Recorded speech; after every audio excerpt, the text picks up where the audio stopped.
करते हैं आज फर्स्ट चैप्टर पार्टनरशिप का फंडामेंटल। तो सबसे पहले बात आता है सर पार्टनरशिप होता क्या है।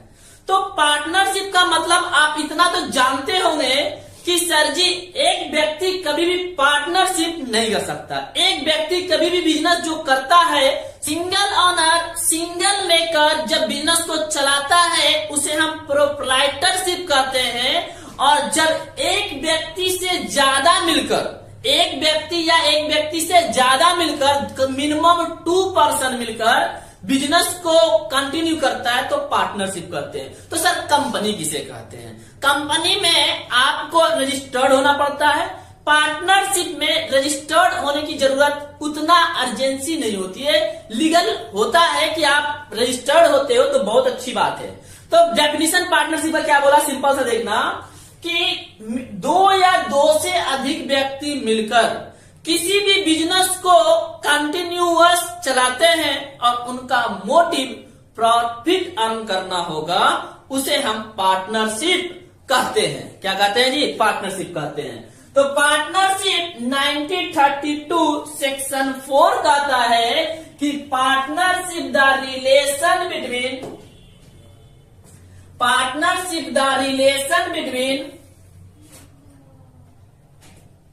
2 or more person have agreed share in profit or business carried by all part any of the acting for all।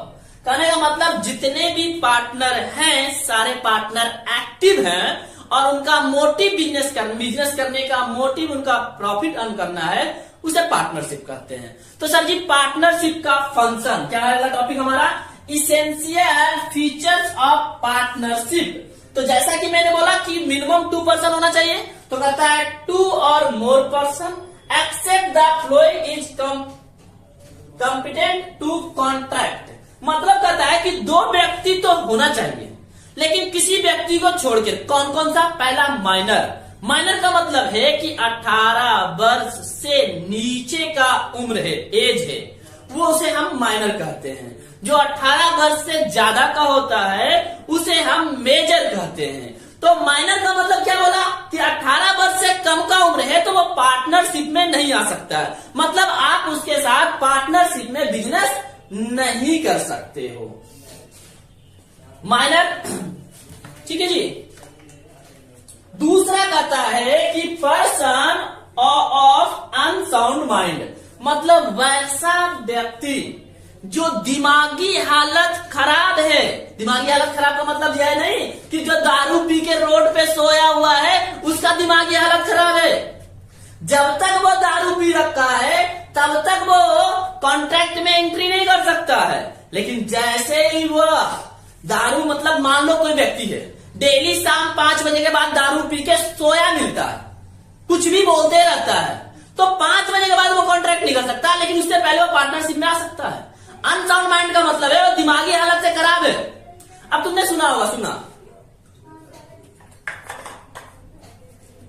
बहुत सारे लोगों का तुमने सुना होगा कि दौरा आता है, मिर्गी का दौरा समझते हो? तो मिर्गी का दौरा आता है तो होता क्या है, मुझे चप्पल सुंघाते हैं लोग, ऐसा बोलते हैं कि चप्पल सुंघाने से ठीक हो जाता है। सर ऐसा बात तो सही है, जनरली लोग बोलते हैं कि चप्पल सुंघाने से ठीक हो जाता है, ये हो जाता है। लेकिन कहने का मतलब मिर्गी का दौरा आता है, जितने देर तक मिर्गी का दौरा है उस बीच में आप उससे कोई साइन कॉन्ट्रैक्ट करा लेते हो ना, तो वो पार्टनरशिप में नहीं आएगा। अनसाउंड माइंड का मतलब समझ ना, पूरा दिमागी हालत से खराब होना चाहिए। मतलब आगरा के पागल खाने में जाके उसे क्या कर दो, उसे आगरा के पागल खाने में जाकर के भर्ती कर दो उस वैसे व्यक्ति से जो पागल खाने से चल के आया हो और आज के डेट में ठीक है तो आप कॉन्ट्रैक्ट में आ सकते हो। समझे ना? ठीक है, अनसाउंड माइंड का मतलब। नेक्स्ट बोलता है person disqualified by any law. Person disqualified by any law का मतलब है कि वैसा पर्सन जो किसी भी लॉ के द्वारा डिस्क्वालिफाइड किया गया है उसे हम पार्टनरशिप में उसके साथ बिजनेस नहीं कर सकते हैं। सर कैसे समझाओ, मैं समझा नहीं कि एनी लॉ का मतलब क्या है। मान लो कोई पर्सन क्या है, चोर है, तो चोर है तो उसको कोर्ट ने बता दिया कि ये पर्सन चोर है, उसको मतलब जेल के द्वारा जेल चला जा चुका है और कहा गया है कि ये किसी के साथ कॉन्ट्रैक्ट नहीं कर सकता है बिजनेस में। तो एनी लॉ उसको मना कर रहा है, कोई और दूसरा लॉ उसे मना कर रहा है, तो आप उसे भी क्या मानोगे, पार्टनरशिप बिजनेस में डिस्क्वालीफाइड मानोगे। चलो पहला क्या पढ़ा हमने, टू और टू मोर पर्सन। दूसरा एग्रीमेंट, फीचर्स और एग्रीमेंट में समझना। एग्रीमेंट का मतलब, एग्रीमेंट में लिखा है कि partnership come to existence of any agreement either written or oral. मतलब एग्रीमेंट जो होगा, जब आप बिजनेस में आओगे, दो लोग मिल करके बिजनेस स्टार्ट करोगे, तो क्या करोगे आप कि एक एग्रीमेंट बनाओगे। तो एग्रीमेंट जो होगा ओरल भी हो सकता है और रिटन भी हो सकता है। उसी को हम जानते हैं पार्टनरशिप डीड। मतलब एग्रीमेंट को ही कहा जाता है कि वो क्या है, पार्टनरशिप डीड है। क्या है जी, पार्टनरशिप डीड है। अब पार्टनरशिप डीड क्या है, इसको थोड़ा सा आगे आपको क्लियरिटी ये बताएंगे, एक टॉपिक आएगा पार्टनरशिप डीड। तो लॉफुल बिजनेस। अब लॉफुल बिजनेस समझना क्या होता है। लॉफुल बिजनेस का मतलब है कि वैसा बिजनेस आपको करना है जो लीगल है, मतलब गवर्नमेंट बिजनेस करने के लिए अलाउ करता है। अब इंडिया में ड्रग्स का बिजनेस करना इनलीगल है। क्या है जी, इनलीगल है। आप दो लोग मिल करके इंडिया में ड्रग्स का बिजनेस कर रहे हो, इसका मतलब आप इनलीगल बिजनेस कर रहे हो, तो पार्टनरशिप में बिजनेस कर रहे हो, वो इनलीगल है। तो आपको सिर्फ वैसा ही बिजनेस करना है जो लॉफुल हो। कैसा हो, तो कहता है a partnership establish for lawful business include trade, vocational profession but joint ownership और कैरिटेबल एक्टिविटीज। ठीक है जी। तीसरा क्या बोला, तीसरा का नंबर नेक्स्ट मतलब 4। हमने 3 पढ़ लिया, पहला टू और मोर पर्सन, दूसरा एग्रीमेंट, तीसरा लॉफुल, और चौथा क्या बोल रहा है, प्रॉफिट शेयरिंग रेशियो। चौथा क्या बोल रहा है, प्रॉफिट। मतलब जो आप फीचर से कि पार्टनरशिप जब बिजनेस करोगे तो प्रॉफिट शेयरिंग रेशियो बांटोगे, प्रॉफिट शेयरिंग रेशियो रहेगा ही। प्रॉफिट कैसे डिस्ट्रीब्यूट करोगे, तो कहता है the agreement between among partnership must be share profit and loss in a business it's. कहता है next, not essential that all the partner must share और लॉस। अब मैंने जैसा कि अभी बताया तुम्हें कि पार्टनरशिप में फीचर्स में कि एक एग्रीमेंट है और एग्रीमेंट को हम क्या कहते हैं, पार्टनरशिप डीड कहते हैं। तो पार्टनरशिप डीड कहते हैं, तो पार्टनरशिप डीड के बारे में समझना, ध्यान से समझना, पार्टनरशिप डीड क्या होता है। तो पार्टनरशिप डीड में आप 3-4 बात तो आपको ऐसे ही नॉर्मली होना ही चाहिए, लिखा मतलब याद कर लोगे। नेचर ऑफ बिजनेस, मतलब किस तरह का बिजनेस आप करने जा रहे हो, कहां बिजनेस करने जा रहे हो, कौन कौन लोग बिजनेस कर रहे हो, कितना कितना पैसा लगा रहे हो, उसका नाम क्या है जो बिजनेस करने जा रहा है, ये सब तो आपका एग्रीमेंट में होना चाहिए भाई। कि सर हम ए और बी बिजनेस स्टार्ट किया है, बिजनेस स्टार्ट किया है किस चीज का, तो मेडिकल स्टोर खोलने का। तो मेडिकल स्टोर सबसे पहला नेचर ऑफ बिजनेस कि आप मेडिकल स्टोर खोलोगे। तो कहता है कि nature of business, place of business, sir आप कहां खोलोगे, दिल्ली में, मुंबई में, नागपुर में, आप बिजनेस स्टार्ट कहां करने जा रहे हो। फर्म नेम, अब बिजनेस आप खोल रहे हो तो एक नाम तो डालोगे, कृष्णा मेडिकल, लाला लाजपत राय मेडिकल, तो बहुत सारा चीज हो सकता है हमारा। तो कहता है फर्म नेम, पार्टनरशिप नेम, मतलब जो जो बिजनेस मिलकर कर रहा है, एड्रेस, डिस्क्रिप्शन, कैपिटल कंट्रीब्यूशन, मैंने बोला ना कौन पार्टनर कितना पैसा लगाएगा, इसको बोलते हैं कैपिटल कंट्रीब्यूशन। कहता है नेक्स्ट की partner capital account shall be fixed और फ्लेक्सिबिलिटी। समझना ध्यान से, यहाँ पे आपका एक टॉपिक आएगा आगे जो हम पढ़ेंगे कि फिक्स्ड मेथड से आप कैपिटल मेंटेन करोगे, फ्लैक्चुएटिंग मेथड से कैपिटल मेंटेन करोगे। मतलब आपका कि पार्टनरशिप डीड में ही बता दो भाई कि हम लोगों का कैपिटल जो मेंटेन होगा, मतलब दिखाएगा, जो कैलकुलेट होगा वो किस मेथड से करेंगे, कौन सा नियम अपनाएंगे हम, फिक्स्ड का या फ्लैक्चुएटिंग का। तो दोनों मेथड आपको पढ़ना है इस टॉपिक में। नेक्स्ट है इंटरेस्ट ऑन कैपिटल। अब समझना इंटरेस्ट ऑन कैपिटल क्या होता है। नॉर्मली हम आपसे एक बात करें तो कोई ए और बी और सी, ए कहता है बी से कि भाई आओ बिजनेस स्टार्ट करते हैं, ये बी को कहता है कि 5 लाख रुपए लगाएगा ना तो प्रॉफिट बहुत ज्यादा होगा। ए कहता है ए भी लगाता है 5 लाख रुपया, बी बोलता है भाई मैं तुम्हारे साथ बिजनेस क्यों करूं, मैं ये 5 लाख रुपया बैंक में रख दूंगा ना तो मुझे 5% तो मिलना ही मिलना है। मतलब महीने का 25,000 रुपया मुझे साल का आएगा। और यहां बिजनेस करने से मेरा लॉस होगा। कोई जरूरी थोड़ा ही है कि बिजनेस करने से प्रॉफिट हो जाएगा, लॉस भी तो हो सकता है। उसका 5 लाख घट के और कम हो जाएगा। कहता नहीं भाई मैं बिजनेस नहीं करूंगा। क्या गारंटी है कि तुम, गारंटी भी टॉपिक आएगा। तो क्या जरूरत है मुझे लॉस करने का, मैं बिजनेस आपके साथ नहीं करूंगा। ये बोलता है एक काम कर, बिजनेस में तू मतलब 25,000 मिलेगा ना, मैं तेरे को 10% इस पे पैसा दूंगा इंटरेस्ट। तू बिजनेस कर, प्रॉफिट होगा उसमें भी हिस्सा दूंगा।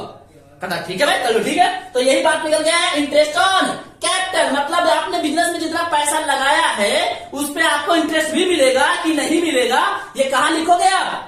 डीड में, एग्रीमेंट में। अरे भाई बिजनेस स्टार्ट करोगे तो दो लोग मिलकर डिसाइड करोगे कि कौन कितना परसेंटेज देगा। मतलब सर ए देगा बी को नहीं, पार्टनर का मतलब अलग, पार्टनर ए। अब फर्म का मतलब ए और बी और सी तीनों। ये एक चीज याद कर लेना, पार्टनर का मतलब मैं किसी एक की बात करूंगा, फर्म का मतलब तीनों की बात कर रहा हूं। आप लगातार इसको फॉलो करते रहो, बहुत अच्छे से हम रिवीजन करने वाले हैं आपको, जैसा कि मैंने बताया है। फिर बोला इंटरेस्ट ऑन ड्रॉइंग, ये भी आपका सारा टॉपिक बनने वाला है। यहां के बाद सारे टॉपिक है, fixed method, calculating method number पढ़ेंगे, इंटरेस्ट ऑन कैपिटल कैसे कैलकुलेट होता है ये पढ़ेंगे, इंटरेस्ट ऑन ड्रॉइंग कैसे कैलकुलेट होता है ये पढ़ेंगे, इंटरेस्ट ऑन लोन कैसे कैलकुलेट होता है ये पढ़ेंगे। ये तो नेक्स्ट आपका चैप्टर है, वैल्यूएशन ऑफ गुडविल चैप्टर है, चैप्टर प्रॉफिट शेयरिंग रेशियो ये भी पढ़ेंगे, सेटलमेंट अकाउंटिंग, अकाउंटिंग पीरियड, ये सब आपका ऐसे चैप्टर नहीं है, ये ना टॉपिक है। अकाउंटिंग पीरियड का मतलब क्या होता है? 1 अप्रैल से लेकर 31 मार्च तक अकाउंटिंग पीरियड कहलाता है। फिर क्या लिखा है? ड्यूरेशन ऑफ पीरियड, ड्यूरेशन का मतलब 6 मंथ, 12 मंथ साल में ये ड्यूरेशन ऑफ पीरियड है। क्या हमारा ड्यूरेशन पीरियड रहेगा? राइट एंड ड्यूटीज, आप समझना, राइट एंड ड्यूटीज को समझना बहुत जरूरी है। पार्टनरशिप फंडामेंटल में पार्टनरशिप क्या होता है, पार्टनरशिप डीड क्या होता है, आपको यूट्यूब पे मिल जाएगा। अब मेन टॉपिक पे आते हैं, जो हमारा टॉपिक इस चैप्टर में क्या क्या हम पढ़ने वाले हैं। पार्टनरशिप फंडामेंटल में सबसे पहला टॉपिक होगा, topic to covered in this chapter, कहता है इंटरेस्ट ऑन पार्टनर लोन। सबसे पहला टॉपिक क्या पढ़ेंगे? Interest on partner loan. दूसरा टॉपिक पढ़ेंगे हम profit and loss appropriation account. Third topic जो हमारा होगा पार्टनर्स कैपिटल अकाउंट। चौथा टॉपिक होगा calculate interest on capital, interest on drawing, जो हमारे 2-4 फॉर्मूले होते हैं कि कैलकुलेट कैसे होता है interest on drawing, 6.5%, 6% interest on drawing कैसे कैलकुलेट होता है, ये सब सारे चीज देखेंगे। सैलरी एंड कमीशन हम कैसे जर्नल एंट्री करते हैं, सैलरी एंड कमीशन का ट्रीटमेंट कैसे होता है। फिर पास्ट एडजस्टमेंट एंड गारंटी, आपका वेरी वेरी इंपॉर्टेंट चैप्टर है पास्ट एडजस्टमेंट और गारंटी। पास्ट एडजस्टमेंट और गारंटी से क्वेश्चन एग्जाम में मेनली क्वेश्चन यही दोनों टॉपिक से होता है। तो उससे पहले आप ये सब को थोड़ा क्लियर रखिएगा तो इसका क्वेश्चन इजी वे में आपसे डिक्लेयर हो जाएगा, बन जाएगा। तो स्टार्ट करते हैं। पहला टॉपिक हम लोग इंटरेस्ट ऑन पार्टनर लोन। तो इंटरेस्ट ऑन पार्टनर लोन में सबसे पहले ये समझना कि इंटरेस्ट ऑन पार्टनर लोन मैंने बताया था कि लोन में कितना, जब क्वेश्चन में कुछ ना दिया हो, मतलब एब्सेंस ऑफ पार्टनरशिप डीड हो, तो हम 6% मेनली कैलकुलेट करते हैं। और जब क्वेश्चन में बोला जाए कि कितना परसेंट कैलकुलेट करना है तो उतना ही परसेंट कैलकुलेट करते हैं। ध्यान समझना क्या बोल रहा हूं। जब आपके क्वेश्चन में ये दिया जाता है कि पार्टनरशिप डीड में, मतलब आपके क्वेश्चन में मेनली रेट स्पेसिफाइड है, तो आपको वही रेट लेना है जो क्वेश्चन में स्पेसिफाइड है। अब जब क्वेश्चन में स्पेसिफाइड नहीं है तब भी, मतलब क्वेश्चन नहीं भी बोला है और आपने पार्टनर को लोन दिया है तो 6% कैलकुलेट किया जाएगा, ये याद रखना। और दूसरी बात कि एब्सेंस ऑफ पार्टनरशिप डीड में क्या होता है, तो वहां पे 2 कैलकुलेशन होता है। पहला कैलकुलेशन होता है हमारा कि इंटरेस्ट ऑन लोन 6% देंगे और दूसरा प्रॉफिट एंड लॉस इक्वली बांटेंगे, इसके अलावा कुछ भी नहीं करते हैं। तो जैसा कि मैंने लिख रखा है, if any partner gives loan, कहने का मतलब क्या है कि कोई भी पार्टनर लोन देता है, कोई भी पार्टनर लोन देता है किसे, फर्म को, शुड रिसीव्ड मतलब वो प्राप्त करेगा क्या, इंटरेस्ट ऑन, इंटरेस्ट उस पे प्राप्त करेगा, किस रेशियो पे, तो कहता है रेट स्पेसिफाइड, मतलब रेट आपको बताया हुआ रहेगा, क्या रहेगा जी, 8%, 10%, 12% आपको बताया जाएगा, स्पेसिफाइड होगा। इन द पार्टनरशिप डीड, कहां बताया जाएगा, ये रेट कहां बताया जाएगा, पार्टनरशिप डीड में। अब्सेंस ऑफ पार्टनरशिप डीड, मान लो क्वेश्चन में नहीं दिया है, मतलब डीड वहां पे है ही नहीं, तो कहता है Indian partnership act 1932 will be apply, और अप्लाई होते ही कितना परसेंट लगेगा, 6%। ये पहला कॉन्सेप्ट तो आप याद कर लो, याद कर लो क्या सर, कि क्वेश्चन में रेट नहीं दिया हुआ है, तब भी हम कैलकुलेट करेंगे कितना, 6% सर, क्वेश्चन में बोला है तो वही जितना स्पेसिफाइड है।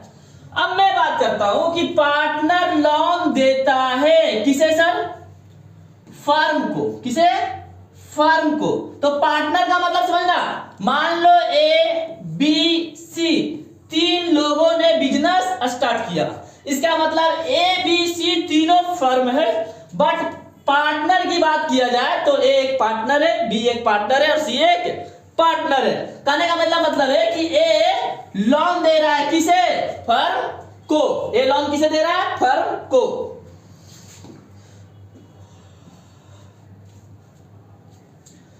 जब ए लोन देगा फर्म को, तो फर्म के पास क्या आएगा जी, कैश रिसीव होगा, फर्म अपने बुक में एंट्री करेगा, सर कैश या बैंक अकाउंट डेबिट, पैसा किससे आया है, पार्टनर ए से, तो to partner loan account, to partner loan account, मतलब A partner A loan account. अब जब पैसा इसके पास आया है तब इसको ये क्या देगा, सर इंटरेस्ट, तो इंटरेस्ट फर्म के लिए क्या है, एक्सपेंसिव, तो इंटरेस्ट क्या होगा, interest on loan account debit to partner loan, क्या होगा जी, टू पार्टनर लोन। अब जब एक्सपेंसेज हो गया तो पढ़े होंगे आप लोग, साल के अंत में, एंड ऑफ द ईयर में इंटरेस्ट को हम लोग ट्रांसफर करते हैं कहां, प्रॉफिट एंड लॉस अकाउंट में, प्रॉफिट एंड लॉस अकाउंट में। तो ये तीन जर्नल एंट्री होता है जब पार्टनर किसी फर्म को लोन देता है तब, जैसा यहां पे लिखा हुआ है तुम्हारा कि interest on partner loan account debit to partner loan, profit and loss account debit to, यहां पे एक एंट्री ऊपर में आप यहां पे लिख लेना क्या, कि गिव्स लोन, तब एंट्री क्या होगा, बताओ जल्दी से, अच्छा नहीं पता सर, देखना क्या लोन होगा, bank account debit to partner loan, partner loan, जैसा मैंने अभी बताया कि पहले पैसा आने की एंट्री, फिर इंटरेस्ट देने की एंट्री, फिर इंटरेस्ट को ट्रांसफर करेंगे हम कहां, प्रॉफिट एंड लॉस अकाउंट। तो इंटरेस्ट और लोन पे एक क्वेश्चन देख लेते हैं। क्वेश्चन क्या है, Amit Bimal and Chaman partner sharing profit and losses equally, मतलब प्रॉफिट जो हमारा है वह अमित बिमल और चमन का इक्वली, कितना है जी, इक्वली। आगे क्वेश्चन बोलता है अमित एंड चमन, अमित और चमन गिव्स लोन, मतलब लोन क्या कर रहा है, ये दोनों दे रहा है, ऑफ द फर्म 1 अक्टूबर 2018 को, ठीक है जी, 1 लाख एंड 1,50,000, 1 लाख एंड 1,50,000, कहता है respectively it is the agreed that interest 9%, देखो जी बोल दिया ना क्वेश्चन में कि आईओएल इंटरेस्ट ऑन लोन कितना देंगे, 9%, क्वेश्चन में नहीं बोलता तो क्या करते सर, 6%, याद रखना इसको, भूलना मत, will be paid on loan books of accounts in the business of close 31st March every year, interest on loan is at to be paid 31st March 2019 pass necessary journal entry. तो सबसे पहले तो यहाँ पे calculate करो कि अमित को जो लोन पे इंटरेस्ट मिलेगा, इंटरेस्ट ऑन लोन मिलेगा, वो कितना मिलेगा। तो यहां पे 1 लाख रुपया अमित ने क्या दिया है, लोन दिया। तो 9% के हिसाब से 9/100। बट लोन दिया कब है, 1 अक्टूबर 2018 को। अब मेरी बात को ध्यान समझना कि भाई तुम मान लो किसी के मकान पे रेंट में रहते हो, अब वहां तुमने रेंट पे 3 महीना रहा, तो क्या उसको 1 साल का रेंट देगा या 3 महीने का? सर 3 महीने का, क्योंकि मैंने रहा तो 3 महीना। अरे भैया इसने लोन दिया कब, 1 अक्टूबर को, तो भाई इंटरेस्ट पे लोन भी तुम कब से दोगे, अक्टूबर से। तो कब तक करा है कि 31 मार्च को क्लोज करना, अक्टूबर, नवंबर, दिसंबर, जनवरी, फरवरी, मार्च। मतलब यहां पे आपको 6 मंथ का इंटरेस्ट देना है। क्यों सर 6 मंथ का? क्योंकि यहां पे साफ साफ क्वेश्चन में बोला है कि जो आपका लोन लग रहा है वो 9% पर एनम है, मतलब 1 साल का 9% है। तो पर एनम है, इसलिए हमें क्या लगाना पड़ेगा, 6/12। यहां पे इंटरेस्ट ऑन लोन जो कैलकुलेट करते हैं वो सबसे देखने वाली बात होती है। ज्यादातर क्वेश्चन में ये डेट अलग अलग दिए होते हैं, वो ध्यान से देख के बनाना, नहीं तो आपका कहीं ना कहीं गलती होने की चांसेस बढ़ जाती है।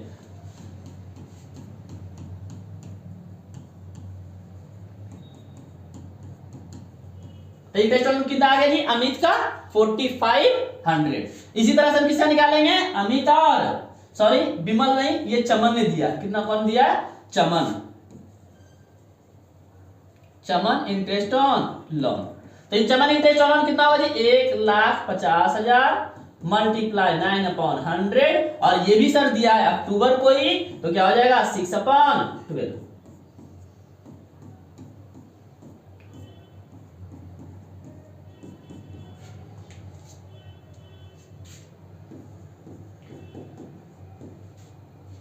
ये हमारा इंटरेस्ट ऑन लोन आया। अब बात कर रहा है सर कि पास नेसेसरी जर्नल एंट्री। तो जर्नल एंट्री कैसे करेंगे,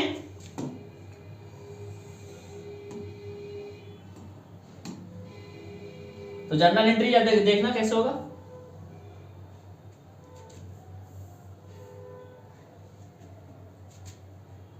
पहला क्या होगा, बैंक अकाउंट डेबिट,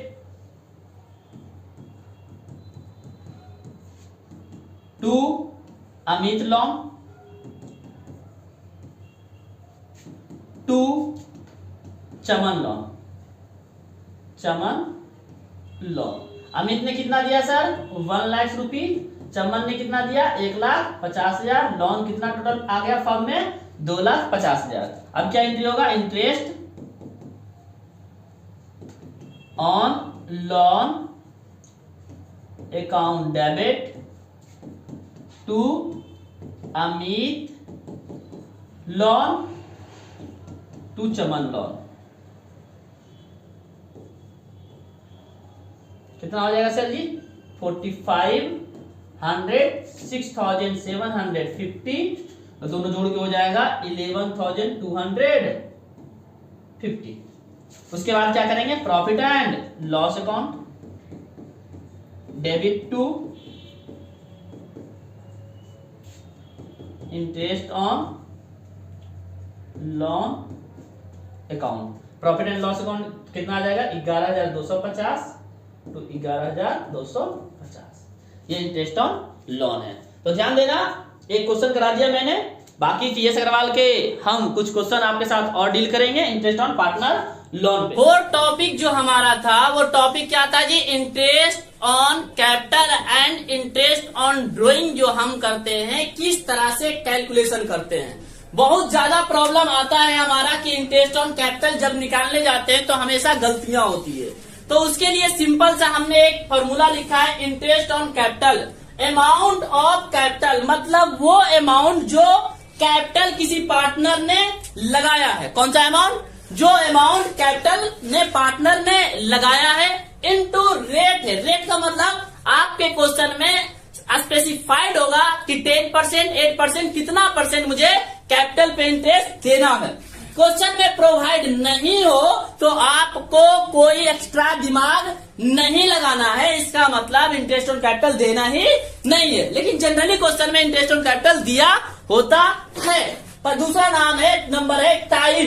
ये टाइम का मतलब क्या है सर? नॉर्मली बच्चे क्या करते हैं, इंटरेस्ट ऑन कैपिटल निकालते समय कैपिटल लेते हैं, रेट लेते हैं, डिवाइडेड बाई 100 कर लेते हैं। ये टाइम का यूज नहीं करते हैं। टाइम तब दिमाग लगाना पड़ता है जब एडिशनल अमाउंट कैपिटल के रूप में कैपिटल लाता है कोई पार्टनर, तब। जैसे समझना मैं कहना चाह रहा हूं कि मान लो ए बी सी 3 पार्टनर हैं, ए बी सी 3 पार्टनर है, तीनों ने कैपिटल लगा रखा है 2 लाख, 3 लाख और 4 लाख रुपया, ठीक है। और 1 अक्टूबर 2019 में इंट्रोड्यूस कर रहा है एडिशनल कैपिटल। वहां पे तुम्हें टाइम की जरूरत पड़ती है कि वो कैपिटल के रूप में पैसा कितना लेके आ रहा है, कितना लेके आ रहा है और कितने दिन के लिए हमने उसका यूज किया। जैसे मैंने आपको एक एग्जांपल बहुत बार दिया होगा कि किसी भी मकान में आप जाके रेंट पे रहोगे, जितने महीने रेंट पे रहोगे उतना महीने का ही आप रेंट देते हो। इसी तरह से यहाँ पे क्या होता है, यहाँ 2 लाख पे तो आप कैपिटल निकालते हो पूरे साल का, इसलिए टाइम की कोई जरूरत नहीं होती है। बट एडिशनल कैपिटल में इंट्रोड्यूस जो किया जाता है, साल के किसी भी मंथ में इंट्रोड्यूस कर लिया जाता है। वहां पे आपको देखना होता है कि जो इंट्रोड्यूस कर रहा है वो कितने महीने के लिए कर रहा है, इसलिए यहाँ पे मंथ लेते हैं। हमेशा 6 नहीं आता है, किसी किसी दिमाग, बच्चे के दिमाग में बैठा होता है कि 6/12 लेते हैं, ऐसा नहीं है। आप अक्टूबर में इंट्रोड्यूस कर रहे हो तो 6, मार्च में कर रहे हो, सॉरी दिसंबर में कर रहे हो तो 3 मंथ, जुलाई में, जून में कर रहे हो तो 9 मंथ। इस तरह से आपको देखना पड़ता है कि वो कब इंट्रोड्यूस किया है। तो हमेशा समझ लेना, ये जो मेरा टाइम है कहाँ पे ज्यादातर यूज आने वाला है, एडिशनल कैपिटल के अमाउंट पे जब कैलकुलेट करोगे इंटरेस्ट ऑन कैपिटल। बट आप ओपनिंग कैपिटल पे जो शुरुआत में ही दिया होता है, बैलेंस शीट में ही दिया होता है, उस पे जब कैलकुलेट करोगे तो ये आपकी टाइम की कोई जरूरत नहीं होगी। क्लियर है यहाँ तक? तो कहाँ दूसरा टॉपिक स्टार्ट करना है मुझे, interest on drawing. Interest on drawing में मैंने बोला कि 3 टॉपिक होता है। ध्यान से देखोगे तो पहला टॉपिक होता है quarterly, monthly, half yearly. Quarterly में भी तुम्हारा 3 तरह से हम पैसे को विड्रॉ करते हैं, या तो सॉरी मंथली पहले पढ़ते हैं। मंथली में 3 तरह से हम पैसे को निकालते हैं। शुरुआत में, शुरुआत करने का मतलब डे, फर्स्ट डे, क्या बोला जी, फर्स्ट डे, मतलब एवरी मंथ। ध्यान से रखना वर्ड को, ध्यान से जो वर्ड बोल रहा हूं, एवरी मंथ मतलब हर महीने पैसा आपको विड्रॉ करना है। और शुरुआत में भी आपको जो करना है एवरी मंथ के फर्स्ट डे में करना है, मतलब हर एक बार 1 जनवरी को पैसा निकालोगे, 1 फरवरी को पैसा निकालोगे, 1 मार्च को निकालोगे, 1 अप्रैल को निकालोगे, 1 मई को निकालोगे। ये तो पहला केस हुआ कि आप प्रत्येक महीने 1 तारीख को पैसा विड्रॉ करते हो। दूसरा केस जो हुआ आपका कि आप हर एक 15 तारीख को पैसा निकालते हो हर महीने, मतलब 15 जनवरी, 15 फरवरी, 15 मार्च, 15 अप्रैल, इस तरह से मिडिल डे बोला जाता है। इसको क्या बोला जाता है, middle month of the middle day. तीसरा बोला जाता है एंड ऑफ द डे, मतलब महीने के अंत में 31 तारीख को पैसा निकालते हो। 31 जनवरी, 28 फरवरी, 31 मार्च, 30 अप्रैल, 31 मई, 30 जून, मतलब एंड ऑफ द मंथ पैसा निकालते हो। 3 केस बताया मैंने कि मंथली में कितने केस, 3 केस। तीनों में फॉर्मूला मेरा चेंज हो जाता है। पहले नॉर्मली इंटरेस्ट ऑन ड्रॉइंग का जो फॉर्मूला होता है ना, वह फॉर्मूला होता है टोटल ड्रॉइंग। क्या होता है जी, टोटल ड्रॉइंग। अब मुझे बताओ कि आप जो में जो लिखा हो यहाँ पे, आपके दिमाग में चल रहा होगा कि मंथ में जो पैसा 5000 रुपया आप निकाल रहे हो, कितना निकाले जी, 5000। तो क्या यहाँ पे 5000 रुपये लोगे, या आपने हर मंथ 5000 के हिसाब से 12 महीने तक पैसा निकाला है तो 60,000, कितना रुपया निकाला जी। तो सबसे पहला मेरा टॉपिक ध्यान से रखना कि इंटरेस्ट ऑन ड्रॉइंग में जो ड्रॉइंग का अमाउंट लेते हैं हम, वो टोटल अमाउंट ऑफ ड्रॉइंग लेते हैं। क्या लिखा है मैंने, टोटल अमाउंट ऑफ ड्रॉइंग। कहने का मतलब क्या है, हर महीने 5000 निकाल रहे हो तो इसका मतलब 60,000 निकाल रहे हो। हर महीने 7,000 रुपए निकाल रहे हो, इसका मतलब आप 84,000 रुपीज विड्रॉ कर रहे हो तो यहाँ पे कौन सा अमाउंट लेना है, टोटल अमाउंट ऑफ ड्रॉइंग। आप भूल जाओ, इस टाइम को भूल जाओ कि टाइम भी है, मैं काट दे रहा हूं यहाँ पे, ये टाइम को भूल जाओ। तो टोटल ड्रॉइंग इंटू रेट, आपको कॉमन सा होता है कि क्वेश्चन में रेट तो हमेशा गिवन होता है 8%, 9%, 10% डिवाइडेड बाई 100।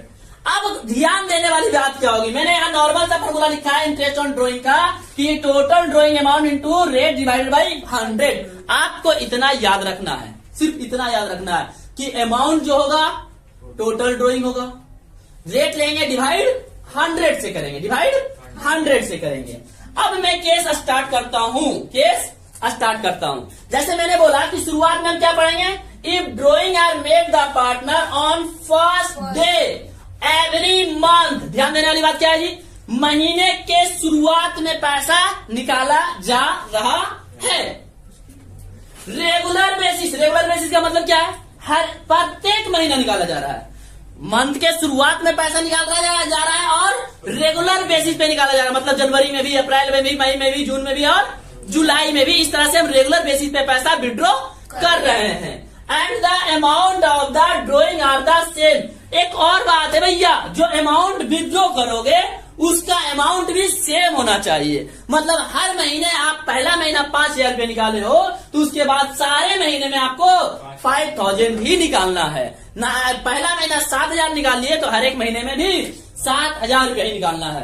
अब बोलोगे सर मान लो अमाउंट सेम नहीं हुआ, कभी 5,000 निकाल रहा है, कभी 10,000 निकाल रहा है, कभी 15,000 निकाल रहा है। ऐसे क्वेश्चन के लिए हमारा जो टॉपिक बनता है उसे बोलते हैं प्रोडक्ट मेथड। क्या बोलते हैं जी, मतलब आपका अमाउंट भी अलग होगा, मंथ भी अलग अलग होगा, जब मन हो रहा है जब निकाल ले रहा है, तो उसको हम लास्ट में कराएंगे। अभी हम स्टार्ट क्या किए हैं, मंथ वाला पॉइंट। तो मंथ में समझ में आया क्या क्या याद रखना है कि सर रेगुलर बेसिस पे पैसा निकालेगा, या तो फर्स्ट डे, या तो लास्ट डे, या तो मिडिल डे निकालेगा, मंथली निकालेगा। जब फर्स्ट डे होगा, ध्यान देना, आप क्या बोलने जा रहा हूं, जब भी फर्स्ट डे होगा तो आप फर्स्ट डे मंथली हो तो 1 याद रखना, क्वार्टरली हो तो 3 याद रखना। मंथ हो तो 1 और क्वार्टरली हो तो 3, क्योंकि 3 मंथ का 1 क्वार्टर होता है, एक साल में 4 क्वार्टर होता है। तो सिंपल सी बात तुम्हें बताऊं कि मंथली आपका total drawing amount total drawing amount निकालना है तो आपने 12 से मल्टीप्लाई किया, 12 से मल्टीप्लाई किया ना कि 5,000 इंटू 12। लेकिन यही क्वार्टरली का टोटल अमाउंट ड्रॉइंग निकालना हो तो कितना से मल्टीप्लाई करोगे, 4 से। क्यों सर, क्योंकि हर एक क्वार्टर में पैसा निकाल रहे हो तो साल में टोटल 4 ही बार तो पैसा निकालोगे, क्योंकि एक साल में 4 ही क्वार्टर तो होता है। तो आप क्वार्टरली के केस में क्या करोगे, 4 से मल्टीप्लाई करोगे, और मंथली के केस में कितना से मल्टीप्लाई करोगे, 12 से मल्टीप्लाई करोगे। 2 चीज याद हुआ, टोटल ड्रॉइंग निकालने के समझ में आया, मंथली 12, क्वार्टरली 4। सेट हो गया दिमाग में। चलो सर रेट तो दिया रहेगा, ये भी सेट हो गया है। अब टाइम पे आते हैं, मंथली के फर्स्ट डे हो, मंथली के फर्स्ट डे प्लस करेंगे, लास्ट डे हो माइनस करेंगे, मिडिल डे हो कुछ नहीं करेंगे। याद रहेगा क्या बोला, क्या प्लस करेंगे बाद में देखेंगे। First debt plus, last day minus, middle day. अरे मंथली हो तो 1 और क्वार्टरली हो तो 3। कितना प्लस करेंगे, क्वार्टरली हो तो 3 प्लस करेंगे और मंथली हो तो 1 प्लस करेंगे। इसका मतलब देखो यहाँ पे क्या लिखा है मैंने, 6.5। कैसे आएगा समझना, फर्स्ट डे था ना जी, अभी बोला ना मैंने, आप कितना प्लस करो, 1 प्लस करो, क्योंकि फर्स्ट डे में प्लस करेंगे, मंथ है तो 1, और लास्ट डे में क्या करेंगे, माइनस करेंगे। मतलब 12 माइनस 1 डिवाइडेड बाई 2 कितना आएगा, 5.5। देखो तुम्हारा 5.5 है कि नहीं, देखो जी 5.5 है, कितना है 5.5। कैसे आया, end of the day 1 minus 12 में 1 माइनस 5.5, और फर्स्ट डे तो 12 में 1 प्लस 6.5। मिडिल है तो कुछ नहीं करेंगे, 12/2 कितना आया, 6 होगा मिडिल डे में। टाइम में कितना लेंगे, कब कब क्या लेंगे, समझ में आ रहा है। चलो अब मैंने बोला सर क्वार्टर में आपने समझाया कुछ कि क्वार्टर में मल्टीप्लाई टोटल ड्रॉइंग के समय 4 से करना, 5 का 20,000 रुपये टोटल ड्रॉइंग होगा, रेट क्वेश्चन में दिया रहेगा। ये टाइम का फिर क्या करें, तो मैंने बोला ना क्वार्टर है तो 3, 12 प्लस 3 कितना आया जी, 7.5, 7.5।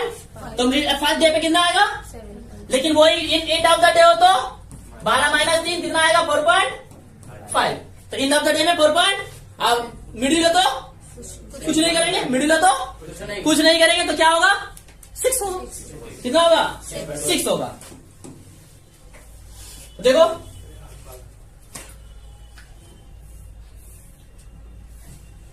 तो आप एक बार मैं दिखा दूं कहां क्या क्या लिखा हुआ है। यहां पे लिखा हुआ था हमारा फर्स्ट डे का फॉर्मूला 6.5।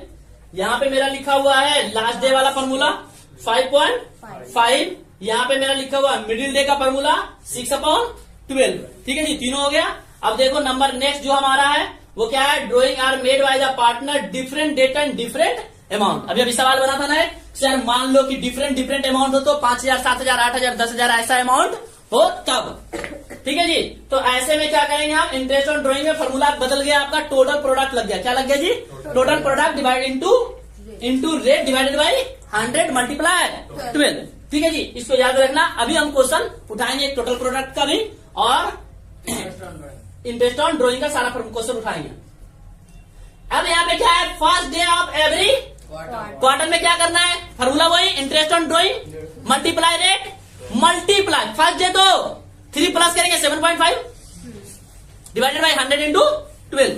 लास्ट डे हो तो interest on drawing into rate into minus कर देंगे तो क्या आ जाएगा? 4.5 divided by 100 into 12। 100 into 12 last day हो तो सर मिडिल डे हो तो देखो यहाँ पे क्या है? First day every quarter same amount total amount of drawing into rent 7.5 कैसे आ रहा है? 3 प्लस कर लेंगे। ठीक है जी, लास्ट डे में क्या कर रहे हैं? क्वार्टरली निकाल रहा है, सेम अमाउंट है तो 4.5 कैसे आया सर जी? 3 माइनस कर दिया हमने। यहाँ पे क्या है? Total drawing into rate divided by 100 into 12 6 आया। कहां से आया? क्योंकि हम इसमें कुछ भी नहीं करेंगे।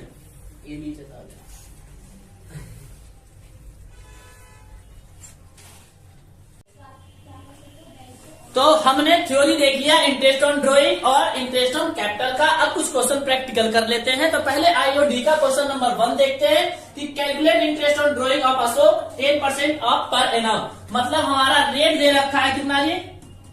10%। कहता 31 मार्च 2019 in the each of the flowing alternative cases. Case number 1 क्या बोल रहा है कि if the withdraw 7,500 in the beginning of each quarter. मतलब कह रहा है कि आप जो विड्रॉ हो रहा है वह हो रहा है 7,500 beginning of the each quarter. का मतलब है कि फर्स्ट डे। अब फर्स्ट डे का मतलब है कि क्वार्टर में बोला है, ध्यान से देख लेना। तो आपको मैंने सबसे पहले आईओडी का फॉर्मूला क्या दिखाया है sir? Total amount of drawing into rate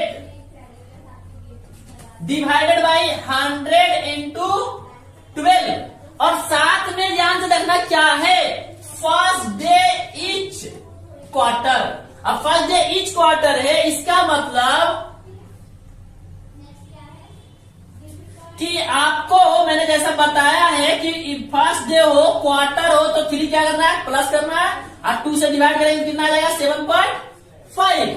चलो तो यहाँ पे रेट के बाद क्या ले लेंगे सर? 7.5। क्या ले लेंगे? 7.5 क्योंकि क्वार्टर है और क्वार्टर में फर्स्ट डे है, इसलिए टोटल अमाउंट ऑफ ड्रॉइंग कितना है? 7,500 मेरा ईच क्वार्टर है। और एक ईयर में टोटल हमारा 4 क्वार्टर होता है। मल्टीप्लाई रेट हमारा क्वेश्चन में 10 दे रखा है और हमारा 7.5 क्योंकि फर्स्ट डे है, इसलिए 100 इंटू 12। अब इसको कैलकुलेट करेंगे 00 से 00 4 3 जा पॉइंट हटाएंगे, 1 0 और नीचे आ जाएगा तो 1 0 से 1 0। मतलब हमारे पास जो बचा वो क्या हो गया? 3 से 25 इंटू 75 175 10 85 2 87 1875 रुपया हमारा क्या निकल के आया? अशोक का ईच केस मतलब केस नंबर 1। अब केस नंबर 2 में क्या बोल रहा है? End of the. क्या बोल रहा है जी? एंड। तो एंड में सिर्फ और सिर्फ क्या चेंज हो जाएगा? ध्यान से देखना। इसी क्वेश्चन में हम बनाना चाहें तो क्या हो जाएगा? Total drawing 7,500 into 4 rate 10 multiply यहाँ पे जहां पे 7.5 है वहां पे क्या हो जाएगा सर? तो 12 minus 3 divided by 2 9/2 equal to 4.5 4.5 divided by 100 into 12। तो इसको कैलकुलेट कर लेना तो आपका किसका बन जाएगा? सेकेंड। इसी तरह से थर्ड बनाना हो तब तो थर्ड में सर जी मिडिल डे बोला है तो मिडिल डे में हमारा क्या हो जाएगा? 6 आ जाएगा। कहां पे? जहां पे 4 है सिर्फ और सिर्फ वहां पे 6 आ जाएगा। यहाँ पे ये दोनों का मतलब क्या है? कहां से अमाउंट आया? तो टोटल डूइंग का मतलब प्रत्येक क्वार्टर साल एक ईयर में हमारा 4 क्वार्टर होता है, इसलिए हमने 4 से मल्टीप्लाई किया। अब क्वेश्चन नंबर 2 देखो। क्वेश्चन नंबर 2 क्या है सर? क्वेश्चन नंबर 2 बनाते हैं। क्वेश्चन नंबर 2 याद है मैंने एक प्रोडक्ट का मेथड दिया था। प्रोडक्ट मेथड में क्या बताया कि different date different amount, different date and different amount है। तो यहाँ पे क्वेश्चन पढ़ना है, कनिका गौतम और partner doing a cleaning business in Lucknow. कौन कौन है पार्टनर है जी? एक कनिका पार्टनर है सर, एक गौतम पार्टनर है। Profit sharing ratio 2:1। Profit sharing ratio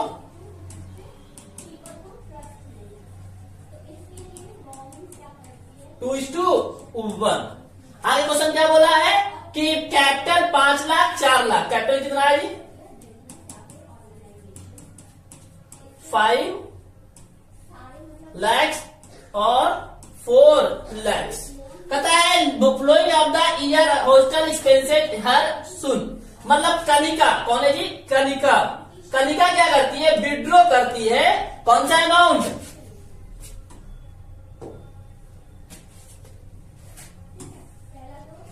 ये अमाउंट वो विड्रॉ करती है 1 अप्रैल, 1 जून, 1 नवंबर। तो हम देखो ऐसे करते हैं, कब कब विड्रॉ कर रही है? 1 अप्रैल, 1 जून, 1 नवंबर और 1 दिसंबर। 1 अप्रैल को 10,000, 9,000, 14,000 और 5,000 मल्टीप्लाई। चलो यहां तक आपका क्वेश्चन में इंफॉर्मेशन है। किसका है जी? कनिका का।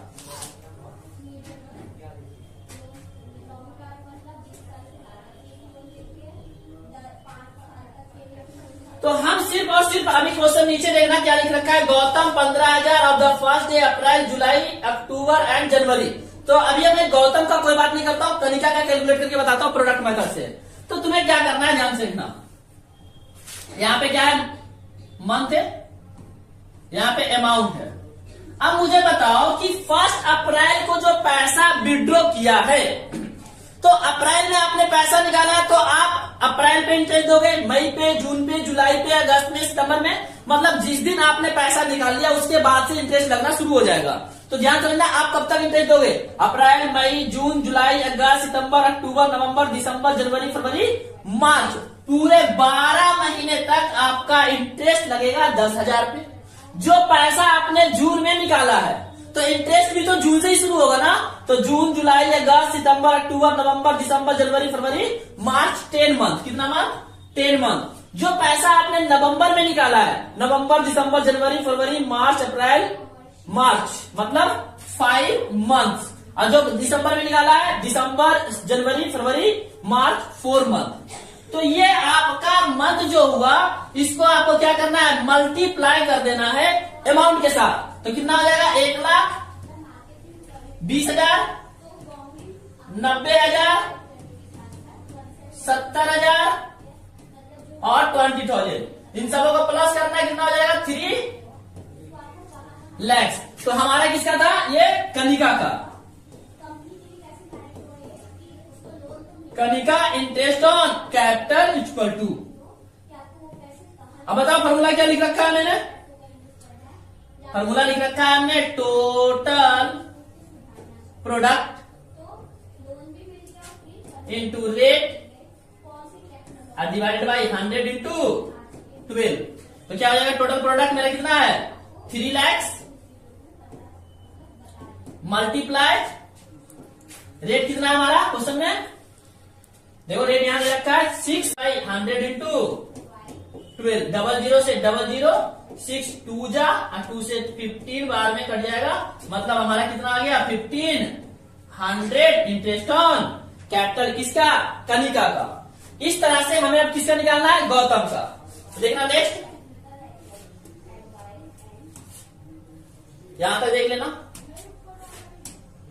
नेक्स्ट तुम्हारा कहता है Gautam withdraw 15,000 on the first day of April. अब देखना गौतम विड्रॉ जो कर रहा है ना 15,000 का कर रहा है first day of April, July, अक्टूबर। इसे भी आपको प्रोडक्ट मेथड से ही बनाना पड़ेगा। तुम सवाल कर सकते हो कि सर जी आपने बोला था कि जब सेम अमाउंट हो तब तो आप नॉर्मली 6.5 7.5 वाला करना, बट यहाँ पे 15,000 तो है सेम अमाउंट, लेकिन एवरी मंथ नहीं है वो। अप्रैल, जुलाई, अक्टूबर, जनवरी, ये मतलब एवरी मंथ नहीं है। जब भी every month every same amount हो तब वो फॉर्मूला लगता है, नहीं तो आपको कौन सा फॉर्मूला से बनाना पड़ता है, प्रोडक्ट मेथड से। तो हम कह सकते हैं कि फर्स्ट डे ऑफ अप्रैल, अप्रैल के 1 तारीख को फर्स्ट डे का मतलब है 1 जुलाई, 1 अक्टूबर और 1 जनवरी। हमेशा वो कितना निकाल रहा है 15,000, क्योंकि हर एक सेम अमाउंट निकाल रहा है, लेकिन कब कब निकाला है, इतना इतना मंथ में। तो फिर से वही वाली बात कि अप्रैल में निकाला है तो कितना month, 12 month, but July, August, September, October, November, December, January, February, March 9 month, फिर अक्टूबर, नवंबर, दिसंबर, जनवरी, फरवरी, मार्च 6 मंथ, और जनवरी, फरवरी, मार्च 3 मंथ। तो यहाँ पे क्या हो जाएगा 15,150, 15,30, 1,80,000, 1,35,000,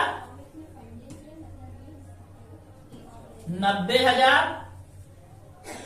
45,000, 000, 5 5 10 की 0 बकेट में 1, 90, 45,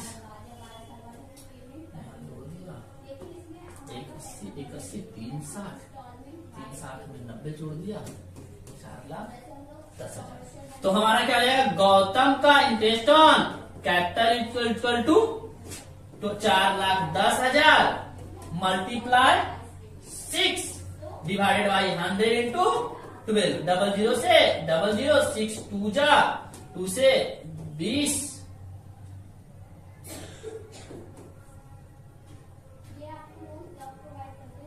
2,500 हमारा किसका आ गया, गौतम का इंटरेस्ट ऑन कैपिटल। तो आपको मैंने 2 क्वेश्चन करके दिखाया है, एक क्वार्टरली बेस पे, एक प्रोडक्ट मेथड पे। अब हमारा नेक्स्ट क्वेश्चन करते हैं आपका आईओसी। आईओसी में क्या बताया था, आईओसी में ध्यान से समझना कि यहाँ बोल रहा है Amit and Bharat started business 1 April 2018, capital मतलब साल के शुरुआत में 15 लाख रुपया था। किसका जी, अमित और बलमीत कहता है कैपिटल जो शुरुआत में था, एक का था 15 लाख और एक का था 9 लाख। ठीक है जी, कहता है 1 अक्टूबर, अब देखना 1 अक्टूबर 2018 को the decide of the capital should be 12 lakh each. मतलब क्या कर रहा है, इसने डिसाइड किया है कि 12 लाख रुपया एक पार्टनर रखेगा, प्रत्येक पार्टनर 1 अक्टूबर से रखेगा। तो यहां पे सवाल को ध्यान समझना कि बिजनेस जब स्टार्ट किया तो एक ने 15 लाख लगाया, एक ने 12 लाख लगाया। साल के बीच में ये डिसाइड दोनों किया कि भाई अब हमारा भी 12 लाख रुपया कैपिटल होगा, अब तुम्हारा भी 12 लाख रुपया कैपिटल होगा। तो जब आईओसी निकालोगे, इंटरेस्ट ऑन कैपिटल, तो मैंने बोला था, याद करो जब थ्योरी पढ़ा रहे थे कि आपका डेट आता है, डेट के समय में टाइम को फोकस करना। तो यहाँ पे टाइम वाली बात आ जाएगी, कैसे समझना। इंटरेस्ट ऑन कैपिटल का नॉर्मल फॉर्मूला क्या होता है, कैपिटल इंटू रेट और डिवाइडेड बाई 100।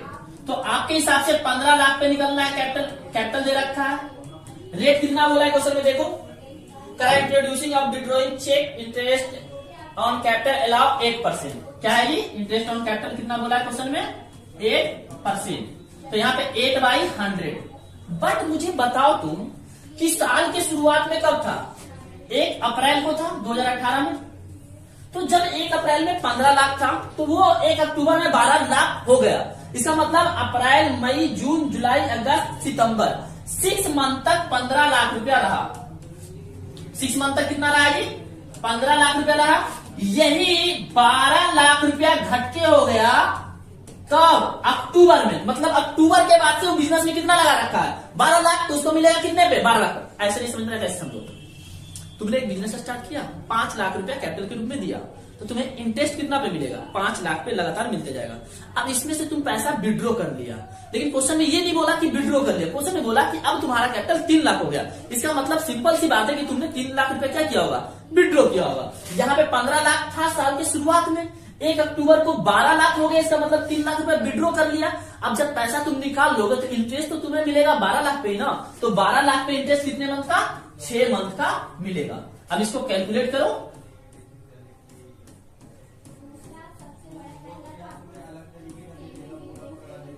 $60,000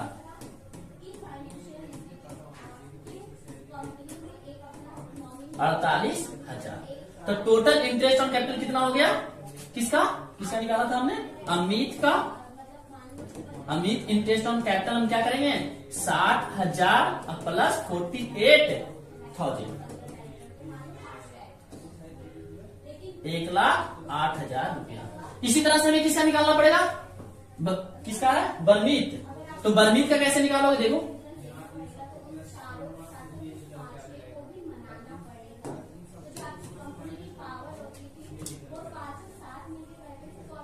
अब बरमीत का निकालोगे कैसे? बरमीत कितना था देखना क्वेश्चन में,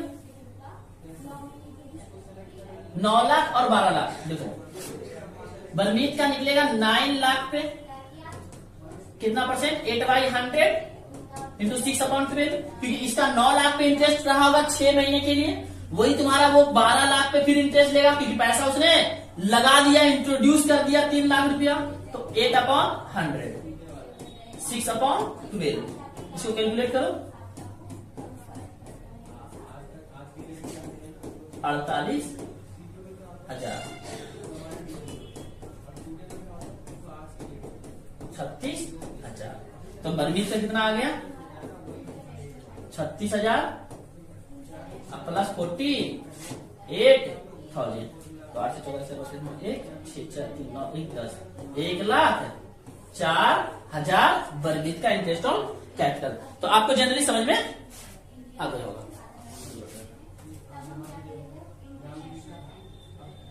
84,000, 84,000 कितना आएगा जी? 84,000 आपका इंटरेस्ट ऑन कैपिटल बरमीत का। अब profit and loss appropriation account समझना क्यों बनाते हैं। सबसे पहले तो profit and loss appropriation account में जितने भी पार्टनरशिप डीड को बनाया जाता है, पार्टनरशिप डीड पार्टनर के लिए बनाया जाता है। ये आपने सुना होगा कि पार्टनरशिप डीड सिर्फ किसके लिए बनाया जाता है जी? पार्टनर के लिए बनाया जाता है कि पार्टनर को सैलरी दिया जाएगा या नहीं, कैपिटल दिया जाएगा या नहीं। और मुझे एक बात तुमसे पूछे कि पहले पार्टनर को सैलरी दोगे या पहले लेबर को सैलरी दोगे? तो बोलोगे सर पहले लेबर को सैलरी देंगे।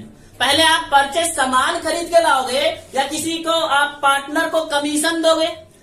बताओ, या पार्टनर को इंटरेस्ट ऑन कैपिटल पे पेमेंट करोगे या आप कोई डेप्रिसिएशन और रेंट पेड करोगे? अब मैं आपसे बोलूं कि पहले कैपिटल का पेमेंट करना चाहिए या पहले लोन का पेमेंट करना चाहिए? तो पहले लोन का पेमेंट करना चाहिए। और इंटरेस्ट ऑन लोन जो होता है वो एक्चुअल में आपका प्रॉफिट एंड लॉस अकाउंट में जाता है, not a profit and loss appropriation account.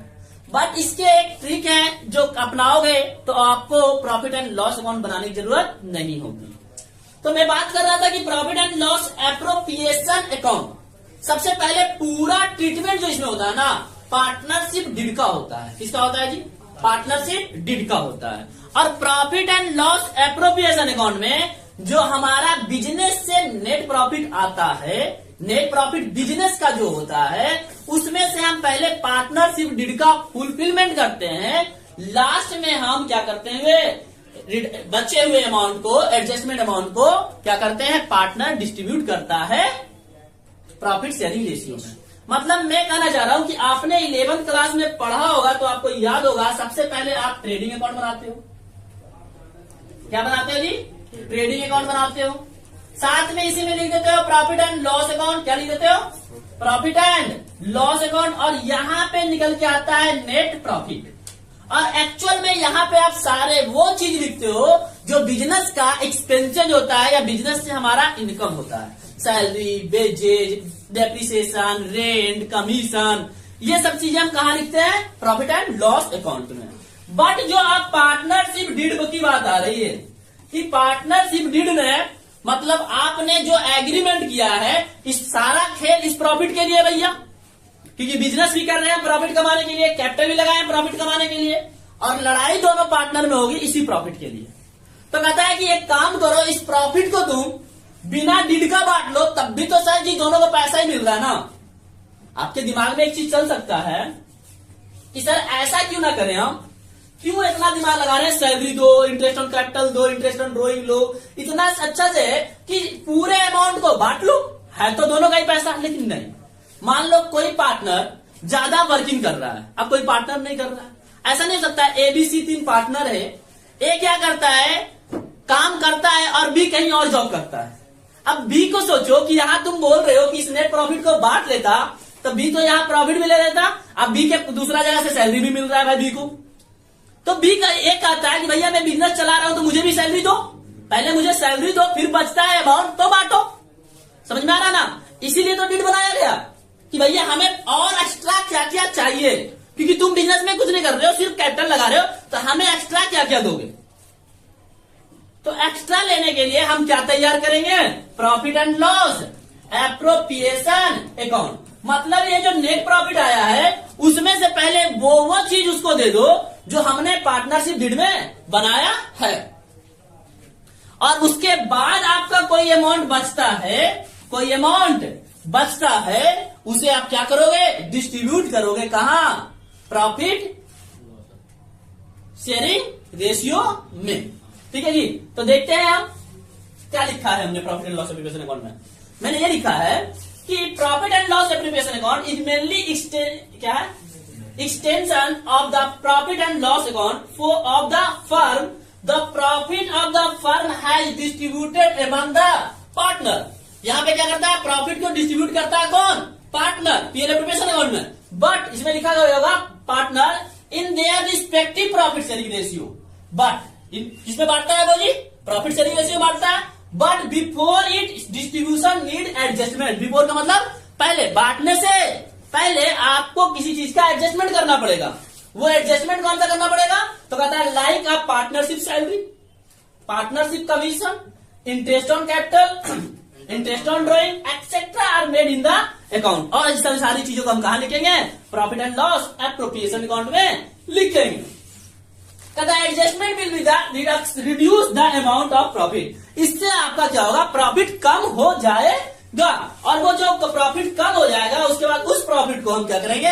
Profit sharing ratio में डिस्ट्रीब्यूट कर लेंगे। सिंपल सा इसके लिए मैंने एक फॉर्मेट दिया है, इस फॉर्मेट को फॉलो करो, टेंशन फ्री रहोगे। टेंशन कैसे सर जी? तो आपको मैंने बताया नेट प्रॉफिट कहां से आएगा? प्रॉफिट एंड लॉस अकाउंट से, जो क्वेश्चन में ऑलरेडी क्या होगा? गिवन होगा। हर एक क्वेश्चन में गिवन होगा, बट कभी कभी क्वेश्चन में क्या करेगा? इस अमाउंट में एक एक्स्ट्रा दिमाग लगाता है, इंटरेस्ट ऑन लोन का। कि कोई कोई टीचर को देखोगे आप तो वो क्या करते हैं? Profit and loss appropriation account बनाने से पहले वो कहते हैं कि आप प्रॉफिट एंड लॉस अकाउंट बनाओ, नेट प्रॉफिट यहां लिखो, इंटरेस्ट ऑन लोन यहां लिखो। मान लो नेट प्रॉफिट आपका 56,000 है और लोन 88,000 आ रहा है, तो अब ये नेट प्रॉफिट आप यहां से निकालो। मेनली मैं जो कहता हूं वह कहता हूं कि पीएल एप्रोप्रिएशन अकाउंट बनाओ, नेट प्रॉफिट यहीं लिखो 58,000 और यहां पे माइनस कर दो इंटरेस्ट ऑन लोन को 8,000। ठीक है जी। तो यहां कितना हो जाएगा? 50,000। डायरेक्ट बाहर लिखो 50,000। इसे बनाने की जरूरत नहीं है, दोनों तरीके से बनता है। या तो पीएल अकाउंट बनाओ। सर अब बताओ, इंटरेस्ट ऑन लोन यहां पीएल एप्रोप्रिएशन अकाउंट में लिखने के लिए मना करते हैं लोग। क्यों मना करते हैं? क्योंकि ये पार्टनरशिप डीड की बात नहीं होती। ठीक है जी। ये खर्चा बिजनेस का होता है। मान लो बैंक से लोन आता तो पार्टनर लोन नहीं देता, तो बैंक से लोन आता तो कहां आता? पीएल में आता। अब पार्टनर लोन दे दिया तो क्या पार्टनरशिप डीड में नहीं, कहाँ आएगा जी पीएल अकाउंट में। तो आप यहां भी माइनस करके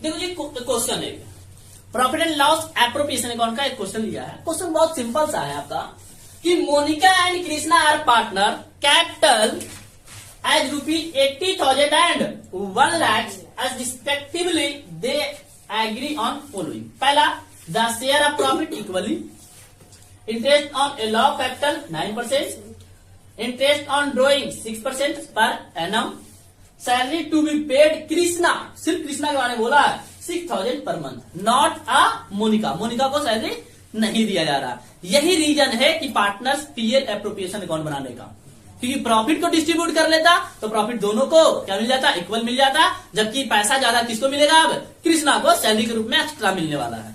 ठीक है जी, इसको बनाएंगे, हमें क्या बनाना है profit and loss appropriation account. और profit and loss appropriation account में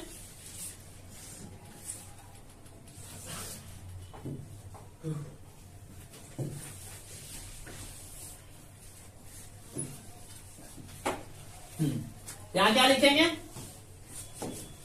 नेट प्रॉफिट। बताओ जी नेट प्रॉफिट क्वेश्चन में देखो नीचे दे रखा होगा, कहता है दिसंबर 1, 2004 को 56,000 यून रिक्वेस्ट, कितना दे रखा है 56,000। ठीक है जी, क्वेश्चन में नीचे नेट प्रॉफिट दे रखा है। अब ऊपर से बारी बारी काम करेंगे। पहला इंटरेस्ट ऑन एलॉ कैपिटल, तो आईओसी कैलकुलेट करना है। अब आईओसी कैलकुलेट करने के लिए मैंने दिखा रखा है, आपको नहीं सीखा है तो आप जाकर के प्ले लिस्ट पे जाके देख सकते हो। 80,000 है, कितना है जी 80,000 है।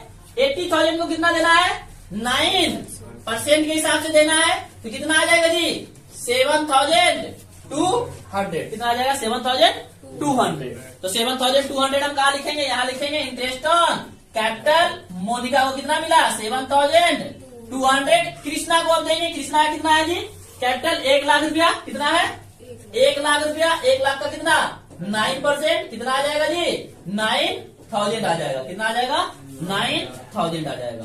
तो कितना आ जाएगा 9 7 16, 16,200।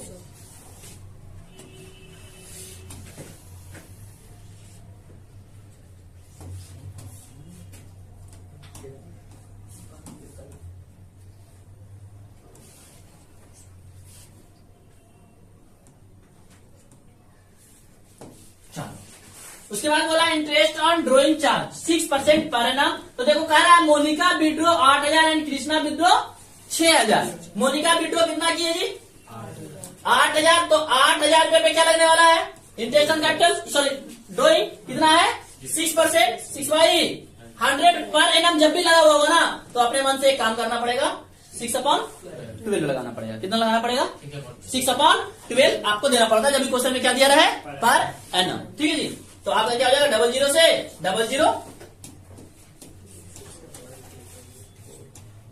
कितना हो गया 240। पीडीएफ में बना हुआ गलत है, पीडीएफ में 480 लिखा हुआ है वो गलत है। 6/12 लगेगा कब क्वेश्चन में क्या दिया हुआ हो पर एनम दिया हो तब भी हमें क्या करना पड़ेगा अपने मन से 6/12 लगाना होता है। चलो ये हो गया 240। यहाँ क्या लिख देंगे हम इंटरेस्ट ऑन ड्रॉइंग किसका मोनिका का कितना आ गया 240। आप कृष्णा का निकालना कितना आएगा 180, कितना आ गया 420। अब इसे समझ गए होंगे आपकी कैसे बनाना है। जो प्रॉफिट आएगा यहाँ पे वो क्या करेगा इक्वली मतलब रेशियो में डिस्ट्रीब्यूट कर लेंगे। यहाँ तक कोई दिक्कत किसी को। चलो जी नेक्स्ट टॉपिक हमें स्टार्ट करना है पार्टनर्स कैपिटल अकाउंट। जैसा कि मैंने आपको पहले बताया होगा पार्टनरशिप डीड पढ़ाते समय कि पार्टनर्स कैपिटल अकाउंट 2 मेथड से हम लोग क्या करते हैं मेंटेन करते हैं। पहला फिक्स्ड मेथड और दूसरा फ्लक्चुएटिंग मेथड। तो स्टार्ट करते हैं कौन सा टॉपिक पार्टनर्स कैपिटल अकाउंट। अब पार्टनर्स कैपिटल अकाउंट का मतलब समझना सबसे पहले कि साल के शुरुआत में हमने 2 लाख रुपए कैपिटल लगाया और अभी आपने पढ़ा profit and loss appropriation account साल के अंत में एंड ऑफ द ईयर हम बनाएंगे। और जो प्रॉफिट आ रहा है क्या बिजनेस से कोई पार्टनर निकाल के ले जा सकता है ले जा सकता है। कोई पार्टनर अपना बिजनेस से वो प्रॉफिट को छोड़ सकता है बिजनेस में, कहेगा कि हम बाद में ले लेंगे, भैया मेरा कैपिटल में क्या करो, ऐड कर दो। मान लो कि प्रॉफिट भी कैपिटल में ऐड कर दोगे। आपने पढ़ा भी होगा बैलेंस शीट में कि कैपिटल में प्रॉफिट ऐड होता है और ड्रॉइंग लेस होता है। तो सिर्फ यहाँ पे प्रॉफिट की बात नहीं हो रही है, सिर्फ प्रॉफिट होगा ना तो आपको पार्टनर कैपिटल अकाउंट बनाने की जरूरत ही नहीं होगी। आप पार्टनर को इंटरेस्ट ऑन कैपिटल भी देते हो, इंटरेस्ट ऑन ड्रॉइंग लेते हो, बहुत सारे एडजस्टमेंट होते हैं। किसी तरह से पैसा पार्टनर को मिलता है, किसी तरह से पैसा पार्टनर से लेते हैं। तो इतना ज्यादा कैलकुलेशन होने के लिए डायरेक्ट बैलेंस शीट में हम जो अमाउंट लिखते हैं उसके लिए हम अकाउंट तैयार कर लेते हैं, पार्टनर कैपिटल अकाउंट। बट हर एक पार्टनर कैपिटल अकाउंट में ऐसा होता है कि कैपिटल भी दो प्रकार से लगाता है कोई पार्टनर। दो प्रकार का मतलब क्या है कि एक कैपिटल तो वो लगा रहा है कि 5 लाख रुपए लगा दिए और एक कैपिटल मैंने 20,000, 40,000, 80,000 रुपए लगा रखा हूं, जब जरूरत होता है कुछ पैसा निकाल लेते हैं। मतलब छोटा सा अमाउंट लगा रखे हैं कि बिजनेस से हमें जरूरत पड़ेगा तो ड्रॉइंग कर लेंगे। मान लो कोई पार्टनर, ध्यान समझना इस टॉपिक को, गलतियां हमेशा होती है। यहाँ ए बी सी 3 पार्टनर है, तीनों ने 2 लाख, 3 लाख, 5 लाख रुपए लगाया है। ये मैं बोलता हूं कि वो कैपिटल है जो मोटा अमाउंट है। एक और कैरे कैपिटल लगा रखा है, किस तरह कैपिटल, 80,000 रुपया, कितना, 80 के, ठीक है जी, 60 के और 70 के। अब ये जो कैपिटल लगा रखा है, मान लो उसको 20,000 रुपया निकालने की जरूरत है, विड्रॉ करना है, तो वो ये कैपिटल से करेगा या 80,000 से करेगा, 80,000 से करेगा। लेकिन उसे 1,20,000 का जरूरत हो जाएगा तो वो कहां से करेगा, क्योंकि यहाँ पे तो पैसा है ही नहीं, तो उसे निकालना कहां से पड़ेगा, 5 लाख से। तो मैं आपको एक कॉन्सेप्ट दे रहा हूं, ड्रॉइंग। आपके करेंट अकाउंट के अमाउंट से ज्यादा ड्रॉइंग होगा, उस केस में आपके कैपिटल अकाउंट में चला जाएगा। लेकिन आपका ड्रॉइंग करेंट अकाउंट से कम अमाउंट है तो आप कहां ड्रॉइंग को लिखोगे, आपके दिमाग में आ गया होगा। मतलब आप कहना चाहते हो कि छोटा अमाउंट कर रहे हो, जितना हमारे पास करेंट में है, तो ड्रॉइंग को कहां लिखो, करेंट अकाउंट में। कहां लिखो, और ज्यादा बड़ा अमाउंट है, जितना करेंट अमाउंट में है ही नहीं, तो आपको कहां से निकालना पड़ेगा पैसा, कैपिटल अकाउंट में से।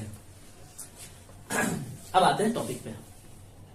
मैंने बोला कि करेंट अकाउंट क्या है। जब आप कभी कभी कहोगे ना कि भैया इंटरेस्ट का पैसा है, प्रॉफिट का पैसा है, सब चीज कहां ऐड करो, मतलब इसे छेड़ने की जरूरत नहीं है, इसे हिलाने की जरूरत। भैया पैसा घट रहा है तो करेंट अकाउंट से करो, पैसा बढ़ रहा है तो करेंट अकाउंट से करो। हम ऐसा चाहते हैं कि भैया मेरा एक जो फिक्स अमाउंट है ना, मुझे मालूम हो कि मैंने 5 लाख लगाया, उसमें हिल नहीं रहा है, ना कम हो रहा है ना ही ज्यादा हो रहा है। और मेरा जो करेंट अकाउंट है ना, करेंट अमाउंट, उसमें कम बेसी हो रहा है, ये मुझे पता है। तो मैं अब सेफ गार्ड में चल रहा हूं या नहीं चल रहा हूं कि भैया मेरा एक अमाउंट तो फिक्स है कि मेरा बिजनेस में 5 लाख रखा का रखा है। तो इसलिए डिसीजन लेना पड़ता है कि आप कैपिटल अकाउंट को किस बेस पे मेंटेन करना चाहते हो, फिक्स बेस पे या फ्लक्चुएटिंग बेस पे। क्लियर हुआ कि मेथड क्यों निकल के आया। कोई पार्टनर, भाई डर तो हमेशा लगा रहता ना बिजनेस में, कब लॉस में चला जाए पता भी नहीं चले कि हमारा कैपिटल 0 हो गया। तो भैया एक हम ऐसा मेथड यूज करना चाहते हैं कि कभी हमारा पार्टनर कैपिटल में कैपिटल मेरा हिले ना। तो उसके लिए निकाला गया कि partner capital account contributed of the capital in a business, these are recorded in the respective account named capital account. Suppose there are 2 partners and B, A and B will be A's capital amount and B's capital account. These account may be maintained of 2 method. पहला fix और दूसरा fluctuating. अब fix method करोगे तो आप कितने account बनाओगे, 2, क्योंकि फिक्स बना रहे हो। फिक्स का मतलब कि एक अमाउंट को आप क्या चाहते हो, वो हिले ना, 5 लाख वाला कुछ ना हो। तो आपका जो 5 लाख रुपए लगा है बिजनेस के शुरुआत में, साल के अंत में भी 5 ही लाख रहने वाला है। अरे साल के अंत में भी 5 ही लाख रहने वाला है, कुछ तो करना ही नहीं है उसमें। मैंने बोल रहा हूं बार बार ना कि फिक्स मेथड में मतलब मेरा कि एक अमाउंट मेरा फिक्स्ड हो, इसके लिए मुझे क्या करना पड़ेगा, उसमें कोई भी ट्रीटमेंट नहीं करेंगे हम। सारा ट्रीटमेंट हमें कहां करना है, पार्टनर कैपिटल अकाउंट में। लेकिन कभी कभी पार्टनर के फिक्स में भी आ जाता है, क्या आ जाता है, ड्रॉइंग आ जाता है। क्यों आ जाता है, क्योंकि आपके पास यहाँ 80,000 रुपया था और ड्रॉइंग आप करोगे 1,20,000, तो यहां से हो सकता है ड्रॉइंग कहां से करना पड़ेगा। लेकिन यही 80,000 रुपया तो ड्रॉइंग 20,000 करना चाहते हो तो ड्रॉइंग हो सकता है ना। अब आपको समझ में आया कि ड्रॉइंग कब ऊपर जाएगा कब नीचे आएगा। क्लियर है, क्योंकि हमेशा गलती बच्चे यही करते हैं। ड्रॉइंग में कंफ्यूजन हमेशा होता है कि सर कभी क्या बोला फॉर्मेट में तो आपने ड्राइंग लिखा नहीं ऊपर में, क्वेश्चन में ऊपर में लिख रहा है, क्यों? तो रीजन बता दिया मैंने, ऐसा क्यों होता है। बाकी पार्टनर कैपिटल में जितना भी पार्टनर का कैपिटल से बढ़ेगा क्रेडिट साइड और पार्टनर का कैपिटल घटेगा डेबिट साइड। जैसे सैलरी मिलेगा तो पार्टनर का कैपिटल बढ़ेगा, कमीशन मिलेगा पार्टनर का कैपिटल बढ़ेगा, पीएल में एप्लीकेशन में प्रॉफिट हुआ होगा तो पार्टनर कैपिटल का बढ़ेगा, इंटरेस्ट ऑन कैपिटल बढ़ेगा, इंटरेस्ट ऑन ड्रॉइंग घटेगा, पीएल एप्लीकेशन में लॉस होगा घटेगा। तो ये आपका एक पहला फिक्स मेथड से दो अकाउंट खुलता है, पार्टनर कैपिटल अकाउंट, उसमें कोई दिमाग ही नहीं लगाना होता है। दूसरा पार्टनर करेंट अकाउंट, जिसमें हमें एक्स्ट्रा दिमाग लगाना होता है। एक्स्ट्रा दिमाग में सिर्फ और सिर्फ कहां पे लगाना होता है? ड्राइंग में लगाना होता है। बाकी आप पढ़े होंगे तो आपको पता होगा, उतना डिटेल में मैं नहीं आ रहा हूं अभी फिलहाल। मेन क्लास होता तो हम आपको एक एक चीज समझाते कि इंटरेस्ट ऑन कैपिटल इधर क्यों आया। बस इतना जानो कि जितना भी पार्टनर का कैपिटल बढ़ेगा क्रेडिट साइड और घटेगा तो डेबिट साइड। दूसरा फ्लक्चुएटिंग मेथड। फ्लक्चुएटिंग मेथड में यह है कि कोई अमाउंट फिक्स नहीं रखना है मुझे, कोई अमाउंट, उसमें दो अमाउंट नहीं आएगा, एक ही अमाउंट आएगा, सिर्फ कैपिटल अमाउंट आएगा, करेंट अमाउंट नहीं होगा क्वेश्चन में। उस केस में क्या होगा? पार्टनर का कैपिटल अकाउंट नहीं है, फिर से वही वाला सारा रीजन, जितना भी बढ़ रहा है तो क्रेडिट साइड और घट रहा है तो डेबिट साइड। यहां पे दो अमाउंट होगा ही नहीं कि करेंट का अलग और कैपिटल का अलग। क्लियर है यहां तक? कोई डाउट? अब इस क्वेश्चन में मैं बोल रहा हूं कि Rohan and Monika are partner in a firm, flowing information in a provide as on 31 December 2006। कहता है कि कैपिटल एज ऑन 1/1/2006 रोहन 40,000 और 30,000, ड्रॉइंग कर लिया 3,000 और 2,000, इंटरेस्ट ऑन कैपिटल 2,000। मतलब सब चीज हमने यहाँ पे क्या किया है? निकाल के दिया है। क्योंकि निकालने का दिमाग इसलिए नहीं, क्योंकि हमें सिर्फ तुम्हें क्या सिखा रहा है कि पार्टनर कैपिटल अकाउंट बनता कैसे है। क्योंकि निकालने वाला सिस्टम कहां होता है हमारा? जब पीएल प्रोफेशन भी बनाते हैं, पार्टनर कैपिटल भी बनाते हैं। देखो जी, दोनों मेथड से बोला, फिर से बनवाना और फ्लक्चुएटिंग से भी बनाओ।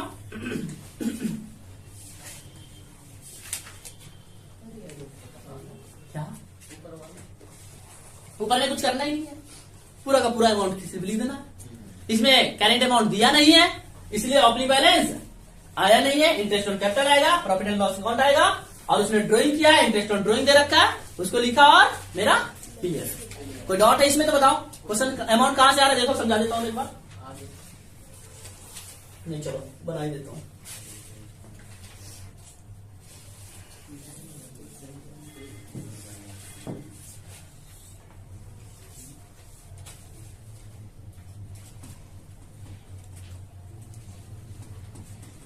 क्या होगा इसमें?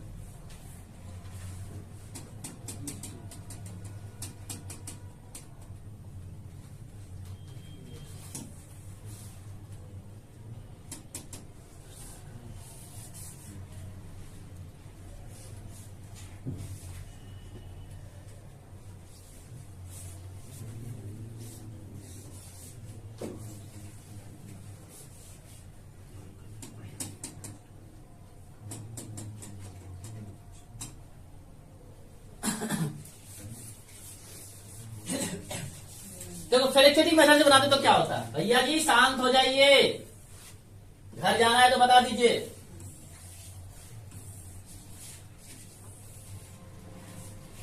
कौन सा मेथड से बना रहा हूं मैं? फ्लक्चुएटिंग मेथड से बना रहा हूं। कौन सा मेथड से? फ्लक्चुएटिंग मेथड से क्या होगा? बाय बैलेंस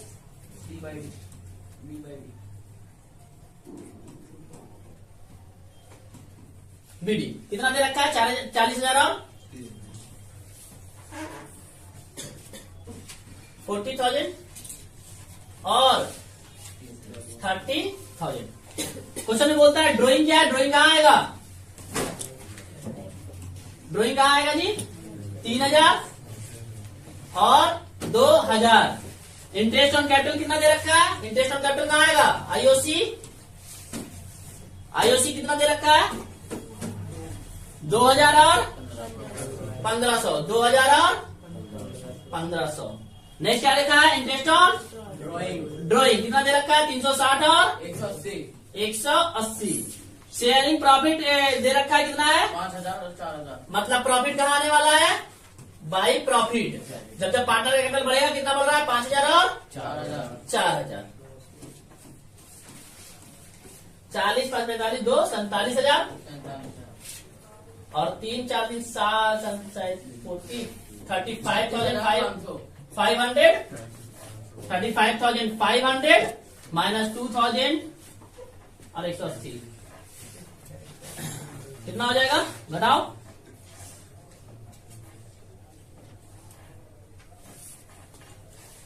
3,320 और 3,600 गलत है, इसमें फ्लैक्चुएटिंग बना ही नहीं है। तो आप लेस कर लेना भैया। यहाँ पे क्या आएगा? इसको क्या बोलने वाले हैं लेकिन हम? By balance C by D. To balance CD. और ये वाला अमाउंट कहाँ जाएगा? बैलेंस शीट में। कहाँ जाएगा जी? बैलेंस शीट में। कोई डाउट है यहाँ तक? किसी को कुछ पूछना है? नो। देखो जी, आपके बुक में या एग्जाम में कुछ जर्नल एंट्री का क्वेश्चन भी आ सकता है। जैसे मान लो हमने अभी आपको सिखाया कि प्रॉफिट एंड लॉस अकाउंट के डेबिट साइड में सैलरी लिखते हैं, इंटरेस्ट ऑन कैपिटल लिखते हैं। पार्टनर्स के कैपिटल अकाउंट बनाते समय पार्टनर्स कैपिटल अकाउंट के क्रेडिट साइड में आप क्या लिखते हो? इंटरेस्ट ऑन कैपिटल लिखते हो, सैलरी लिखते हो, profit and loss appropriation account लिखते हो। तो इसको जर्नल एंट्री कैसे बनाया जाए?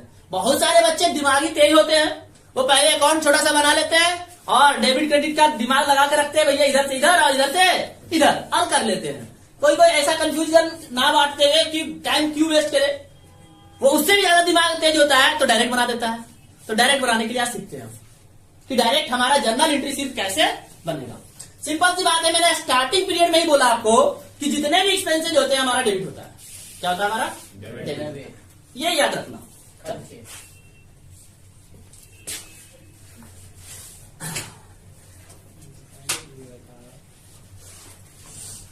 स्टार्ट करते हैं the journal entry regarding profit and loss appropriation account.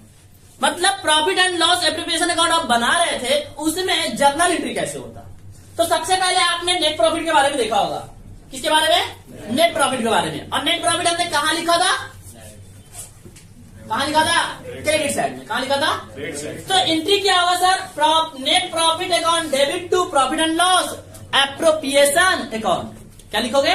Net profit account debit to profit and loss account appropriation account. क्यों? क्योंकि for transfer of profit and loss account. ये अमाउंट उठ के कहां से आता है जी? प्रॉफिट एंड लॉस अकाउंट से। कहां आता है? Profit and loss appropriation account में। इसलिए इसे क्या बोला जाता है? ट्रांसफर कर रहे हैं हम एक जगह से दूसरे जगह पे। ये ट्रांसफर की एंट्री है। फिर उसके बाद हम इंटरेस्ट ऑन कैपिटल क्या करते हैं? पार्टनर को अलाउ करते हैं। मतलब हम पार्टनर को अलाउ करते हैं कि आपको इंटरेस्ट ऑन कैपिटल मिलेगा। अब जब अलाउ करेंगे इंटरेस्ट ऑन कैपिटल तो हमारे लिए इंटरेस्ट ऑन कैपिटल क्या है? एक्सपेंसेज है।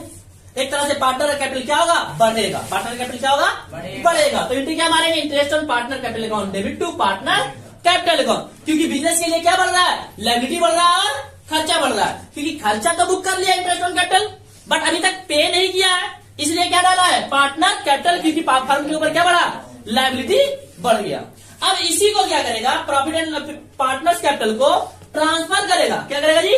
ट्रांसफर करेगा। मतलब आईओसी को, इंटरेस्ट ऑन कैपिटल को ट्रांसफर कहां करेगा? Profit and loss appropriation account में। कहां ट्रांसफर करेगा जी? Profit and loss appropriation account में। जैसा कि हम इंटरेस्ट होता तो पीएल अकाउंट में ट्रांसफर करते हैं, रेंट होता तो कहां ट्रांसफर करते हैं?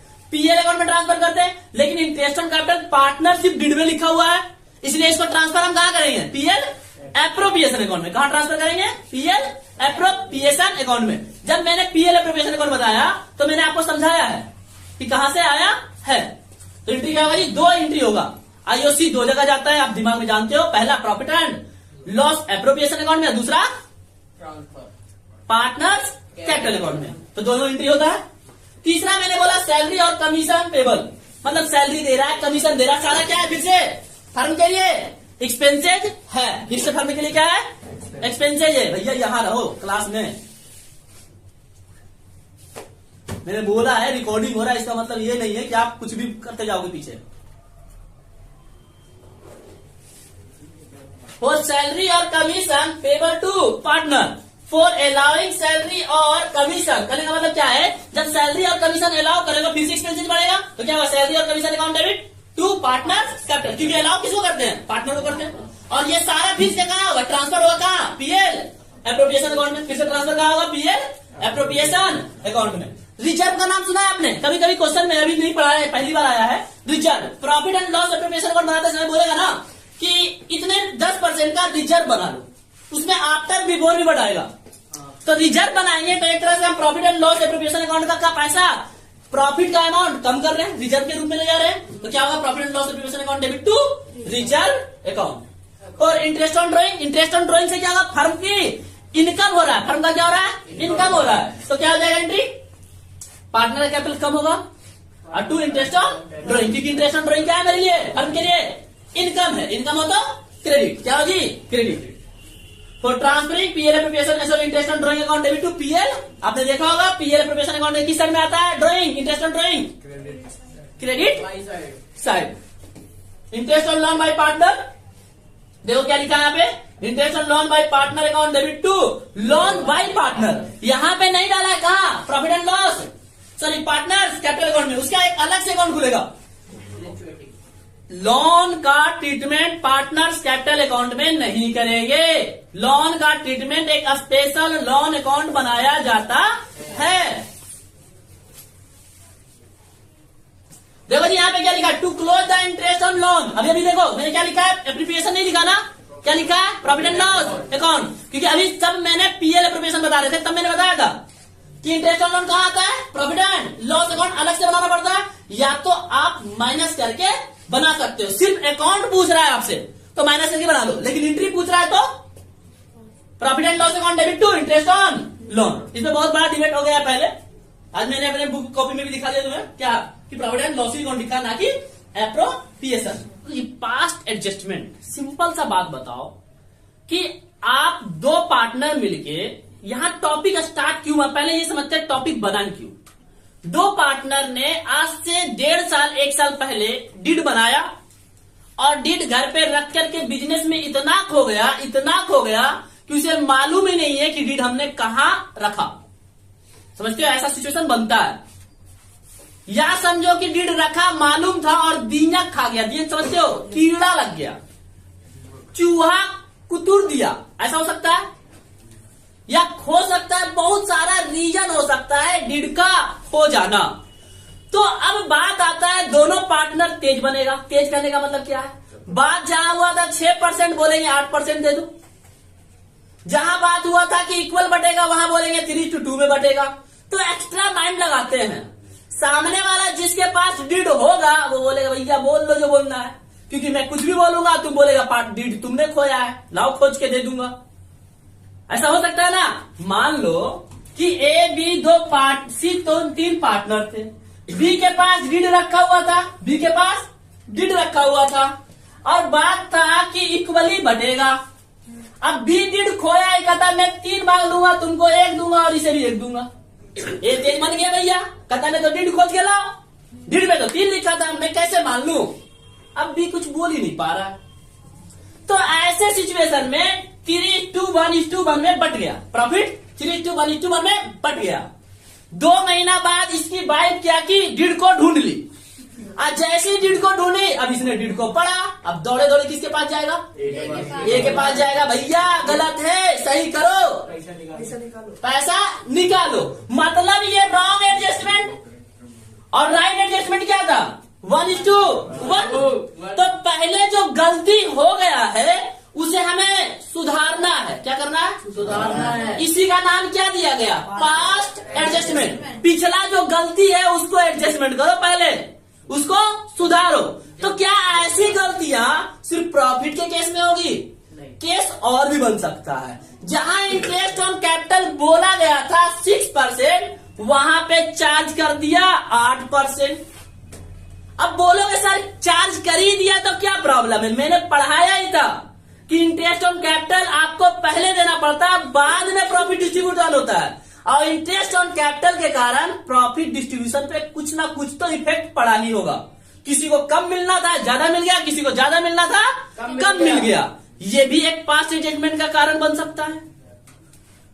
तीसरा, बहुत सारे ऐसे रीजन हो सकते हैं। तो मैंने जब स्टार्ट किया इसे पढ़ाना तो सबसे पहले निकला कि एडजस्टमेंट ऑफ पार्टनर कैपिटल जो होता है, या तो एक सिचुएशन और बनेगा कि कुछ एडजस्टमेंट डिड में लिखा हुआ था उसको पूरा ही नहीं किया गया। भैया नहीं समझ में आ रहा, नहीं पढ़ना है तो बता दो ना, गप क्यों कर रहे हो? मैं बार बार मना कर रहा हूं, तुम सोच रहे हो बोलूंगा सर को पता नहीं चलेगा, गलत सोच रहे हो। तुम्हारे मुस्कुराहट में भी छुपा हुआ है कि तुम क्या बोलना चाहते हो।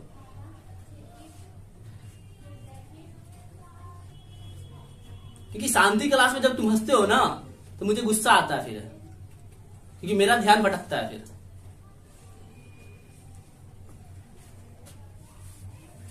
मैंने बोला और भी सिचुएशन बन सकता है। क्या सिचुएशन बन सकता है?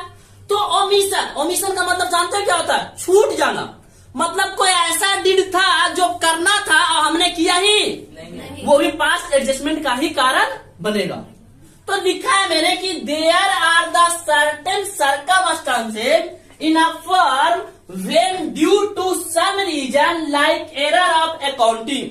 मतलब आपसे कुछ गलतियां हो गया। एरर का मतलब अकाउंटिंग में कोई भी रीजन रहा हो, खो जाना, चोरी हो जाना, दिया लग जाना, रीजन कुछ भी रहा हो, और कुछ रीड में आपने क्या किया है, वैसी गलतियां एरर हो गई है। लाइक जैसे एक मैंने एग्जांपल दिया, ओमिशन छूट जाना of the entry change in the profit sharing ratio. आप प्रॉफिट शेयरिंग रेशियो में क्या हो जाना, चेंज हो जाना, या आप वेदर क्या है, रेट्रो इफेक्ट। रेट्रो इफेक्ट का मतलब मैंने बताया प्रोस्पेक्टिव इफेक्ट, और एक होता है प्रोस्पेक्टिव इफेक्ट। प्रोस्पेक्टिव पहले से, रिप्रोस्पेक्टिव मतलब पहले से, प्रोस्पेक्टिव मतलब अभी से होता है। तो रेट्रो इफेक्ट कोई पड़ता है। Now we will look into a different adjustment into a different case. Different adjustment में डिफरेंट केस बनते हैं। तो मैंने यहां पे लिखा है when there is only one single error, when there is multiple error.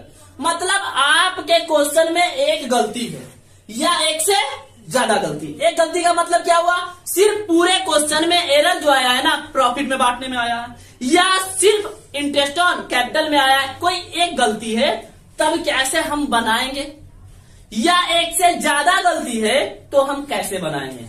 इन झंझटों से दूर हो जाओ तो सबसे अच्छा आप समझ लो कि कुछ भी दिया रहे, एक गलती हो या एक से ज्यादा गलती हो, हम यूज इसे नहीं करेंगे तो टेंशन ही फ्री हो जाओगे। एक तरीके से ही बना लो। कहना हम क्या चाहते हैं कि आप भूल जाओ कि हमने दो मेथड सीखना है। हमें एक ऐसा मेथड है, इसको कह सकते हो ये एक ऐसा मेथड है जो सिंगल एरर होगा तब भी यूज करके बना सकते हो, और डबल ट्रिपल जितना भी गलती हो तब भी यूज करके आप बना सकते हो। मतलब इसे नहीं भी सीखो तो कोई प्रॉब्लम नहीं है। इसे सीखते हो तो फायदा क्या है, टाइम टेकिंग। एक गलती है तो जल्दी निकल जाओगे यहां से। ये थोड़ा लंबा प्रोसेस है तो आप टाइम टेकिंग ज्यादा लग जाता है। लेकिन दो चीज किसी स्टूडेंट को तो एक ही नहीं सीख पाते, दो कहां से सीखे। तो जो दो सीख सकते हैं वो टाइम टेकिंग यहां से बचा सकते हो एग्जाम हॉल में, दोनों सीख करके। और जो एक सीखना चाहते हैं ना भैया मैं तो एक ही सीख के दोनों से काम चलाऊंगा, एक भी क्वेश्चन बन जाए ये काफी है, तो वो उनके लिए ये पढ़ाऊंगा मैं दोनों। ठीक है, तो बात करते हैं हम पहले सिंगल एरर। क्वेश्चन में कितनी गलतियां, एरर का मतलब गलतियां। मैं पहले ही बताया पास्ट एडजस्टमेंट आया कहां से। ठीक है जी, तो गलतियां जो हुआ, when this case and adjustment table made and adjustment journal entry. इसमें दो काम करना होगा। कितने काम करने होंगे? दो।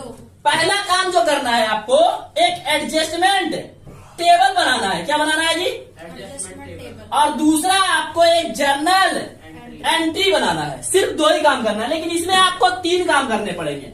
In this case firm prepare the profit and loss, appropriation account, on again working note of adjustment table, and after the will be make unnecessary journal entry. यहां आपको ज्यादा गलतियां हुआ तो पहले क्या बनाओ, पीएल, एप्रोप्रिएशन अकाउंट, फिर एडजस्टमेंट टेबल, और फिर तो ये एक ऐसा चीज है जो कोई भी गलतियां होगा तो बन जाएगा। लेकिन आप ये वाला सिचुएशन सिर्फ तभी यूज होगा जब कोई एक गलतियां होगा तब। एक से ज्यादा गलती होगा तो आपको पीएल, एप्रोप्रिएशन अकाउंट ही बनाना पड़ेगा। इसलिए आप इसे सीखो जिसको समझ में नहीं आता, और जो एक गलती को पकड़ सकता है वो सिर्फ इससे भी काम, मतलब यहाँ पे पीएल अप्रोप्रिएशन अकाउंट बनाने का टाइम आपको बचेगा। क्लियर हुआ? मतलब आपको दिमाग में सेट हो गया कि पास्ट एडजस्टमेंट का क्वेश्चन है तो पीएल अप्रोप्रिएशन अकाउंट बनाना ही पड़ेगा, एक एडजस्टमेंट टेबल बनाना ही पड़ेगा, और लास्ट में हमें जर्नल एंट्री कैलकुलेशन देना ही पड़ेगा। पास्ट एडजस्टमेंट का मतलब टोटल याद रहेगा आपको क्या क्या प्रिपेयर करना है। पहले पीएल एप्रोप्रिएशन अकाउंट, दूसरा एडजस्टमेंट टेबल, तीसरा जर्नल एंट्री। बहुत सारे स्कूलों में एडजस्टमेंट टेबल बनाने के अलग अलग तरीके होते हैं। डेबिट क्रेडिट करके कितने टीचर पढ़ा देते हैं, कितने रॉन्ग और राइट करके पढ़ाते हैं। जैसे मैं हम करवाऊंगा, जो वही कराऊंगा कि रॉन्ग गलती हमने क्या किया और सही क्या होना है। मेरा तरीका क्या होने वाला है कि भैया सबसे पहले तो क्वेश्चन में ढूंढो कि गलती हमने ठीक है क्या किया और सही होना क्या चाहिए। यही मेरा क्या कहलाएगा, adjustment table. Adjustment table.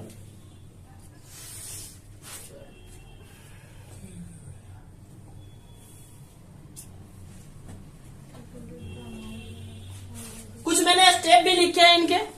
Step क्या लिखा है? सबसे पहले calculate the amount already recorded, calculate the amount which should have been recorded, correct, calculate the amount step 1 minus step 2, prepare the adjustment table, pass the adjustment journal entry, debiting the. कहोगे sir ये adjustment इसका तो कोई मतलब ही नहीं है, आप ऊपर वाला समझ गए ना। दो तरीका जो बताया कि कितने क्या बनाने हैं, पहले पीएल एप्रोप्रिएशन और दूसरा एडजस्टमेंट टेबल और जर्नल एंट्री। तो यहां से आपको क्लियर हो जाएगा। तो समझना गारंटी। अब गारंटी बात क्या आता है, एक्चुअली में गारंटी एक टॉपिक आपको वहां भी मिलेगा एडमिशन में, और गारंटी यहां भी है। तो यहां जो गारंटी इस प्रकार से है कि 3 पार्टनर बिजनेस कर रहा है, 3 पार्टनर बिजनेस कर रहा है, ए बी सी।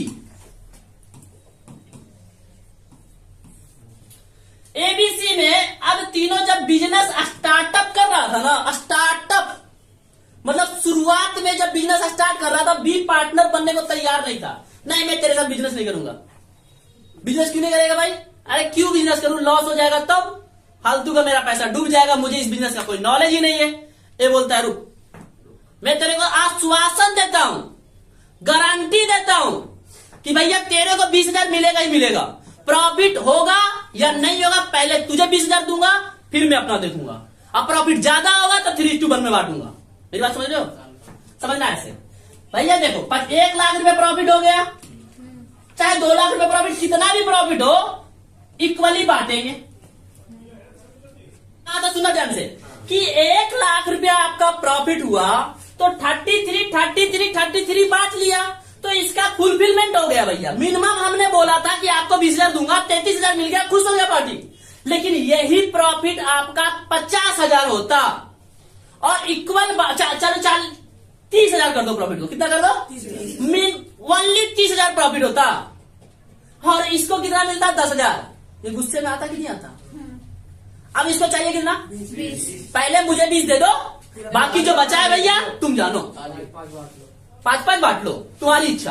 कहने का आप गारंटी मतलब समझे कि किसी पार्टनर को आप क्वेश्चन में ही दिया रहेगा कि मिनिमम इसको प्रॉफिट का 30,000 रुपए मिलना है, और जब आप प्रॉफिट को डिस्ट्रीब्यूट करोगे, जो बचे हुए प्रॉफिट को पीएल एप्रोप्रिएशन अकाउंट बनाओगे ना जी, जब पीएल एप्रोप्रिएशन अकाउंट बनाओगे और यहां पे जब प्रॉफिट को तीनों डिस्ट्रीब्यूट करोगे, वहां पे मान लो कि 20,000 तीनों को मिल रहा है, जबकि बी को गारंटी 30,000 का दिया गया है।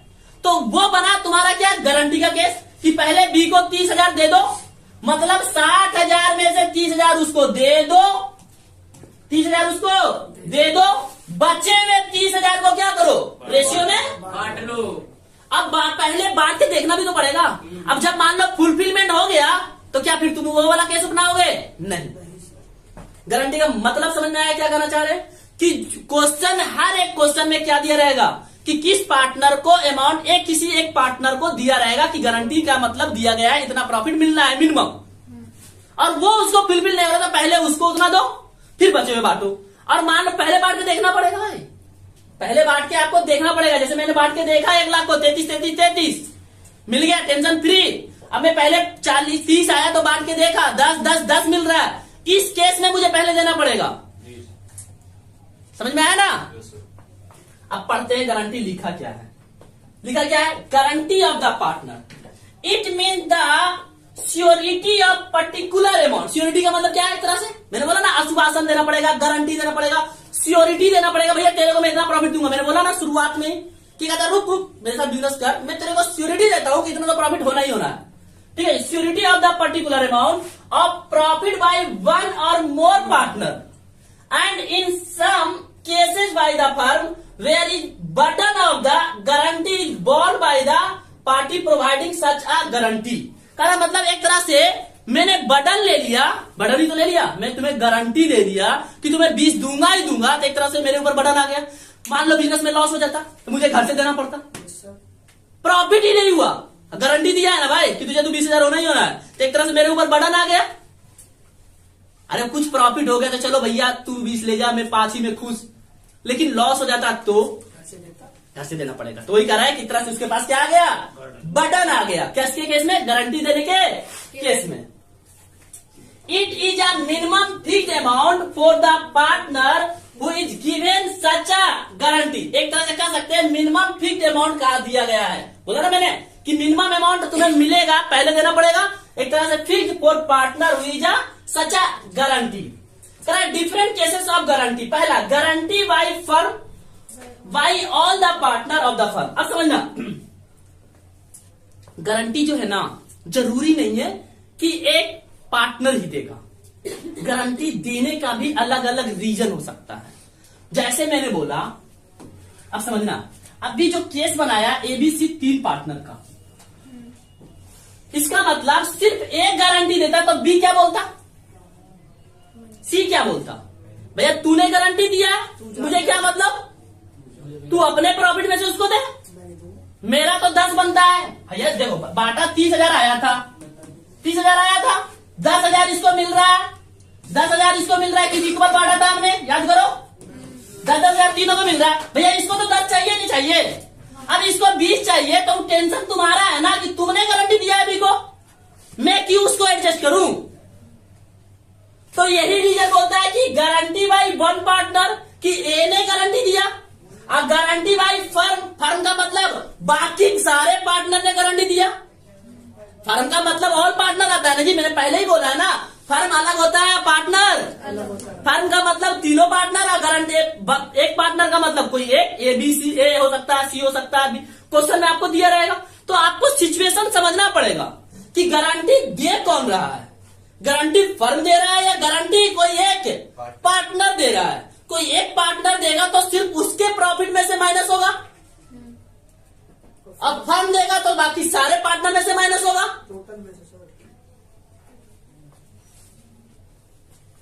क्वेश्चन करेंगे, इजी हो जाएगा थोड़ा सा, लेकिन मैं सोच रहा हूं ऐसे ही थोड़ा देखता हूं आपके कितने पास घुस पाते हैं, घुस जाएंगे। इतना भी मतलब बेकार नहीं पढ़ा रहा हूं। हाँ जी, अब देखना समझना क्या लिखा हुआ। It is the case firstly the firm increase the guarantee amount of the partner in the PL appropriation account then the distributed and remaining profit among the remaining partner. Simple सा बात बोल दिया कि भैया देखो फर्म ने दिया है, फर्म ने दिया है, तो पहले उसको जितना दिया उतना माइनस कर दो, उतना अब बाकी को पार्टनर बांट लेगा। जो अभी तुमने किया था ना कि 60,000 माइनस 30,000 बचा 30,000 को रेशियो में बांट दो। ये कौन वाला केस था? फर्म वाला। कौन वाला? अब वही दूसरा केस क्या होता कि 10-10 बांटा पहले, अब इसको 20 मिलना था तो सिर्फ ये अपने वाले पूरा का पूरा प्रॉफिट देगा, मतलब इसको 1 रुपया भी नहीं मिलने वाला है। और ऐसे 20 देने के बाद 30 में से पहले 20 दे देते, बाकी 10 को बांटता तो वो फर्म का केस होता। रीजन समझ रहे कैसे आंसर बोल रहे करने? फर्म के केस में क्या करोगे, पहले टोटल प्रॉफिट में से गारंटी माइनस कर दो, बचे हुए को रेशियो में बांट दो, ये फर्म हो गया। और पार्टनर का मतलब क्या है कि पहले अमाउंट को तीनों में बांटो, पहले 30,000 को तीनों में बांटो, फिर जो पार्टनर ने गारंटी दिया है वो अपने में से सिर्फ देगा। ये क्या हो गया? One partner. ये दो रीजन आपके होते हैं कब?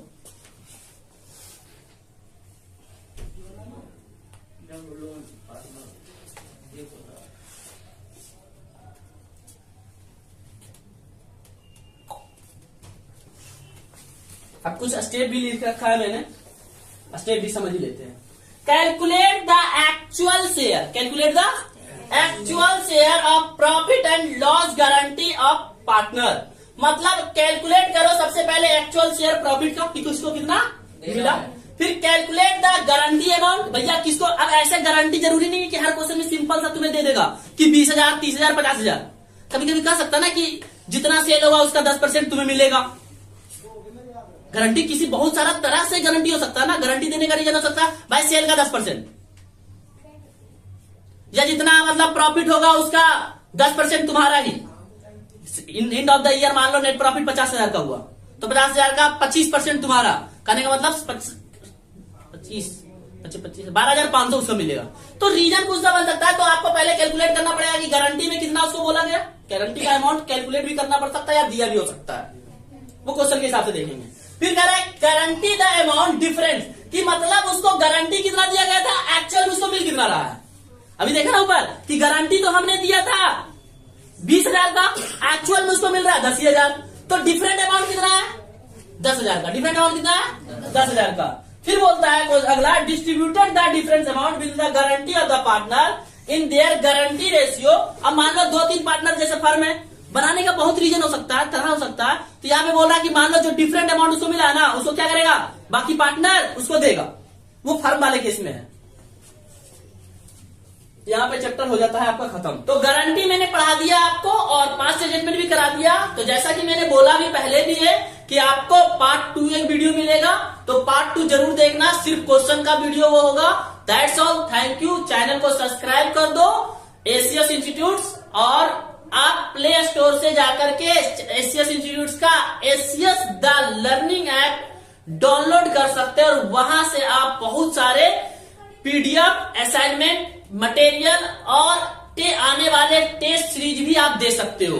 तो जैसा कि आपको पता है ऑब्जेक्टिव क्वेश्चन होता है एग्जाम में, तो हम उसके हिसाब से आपका टेस्ट सीरीज चलाएंगे एग्जाम से पहले। उसके लिए भी मैं आपको इसी चैनल पे अपडेट करते रहूंगा। That's all, thank you.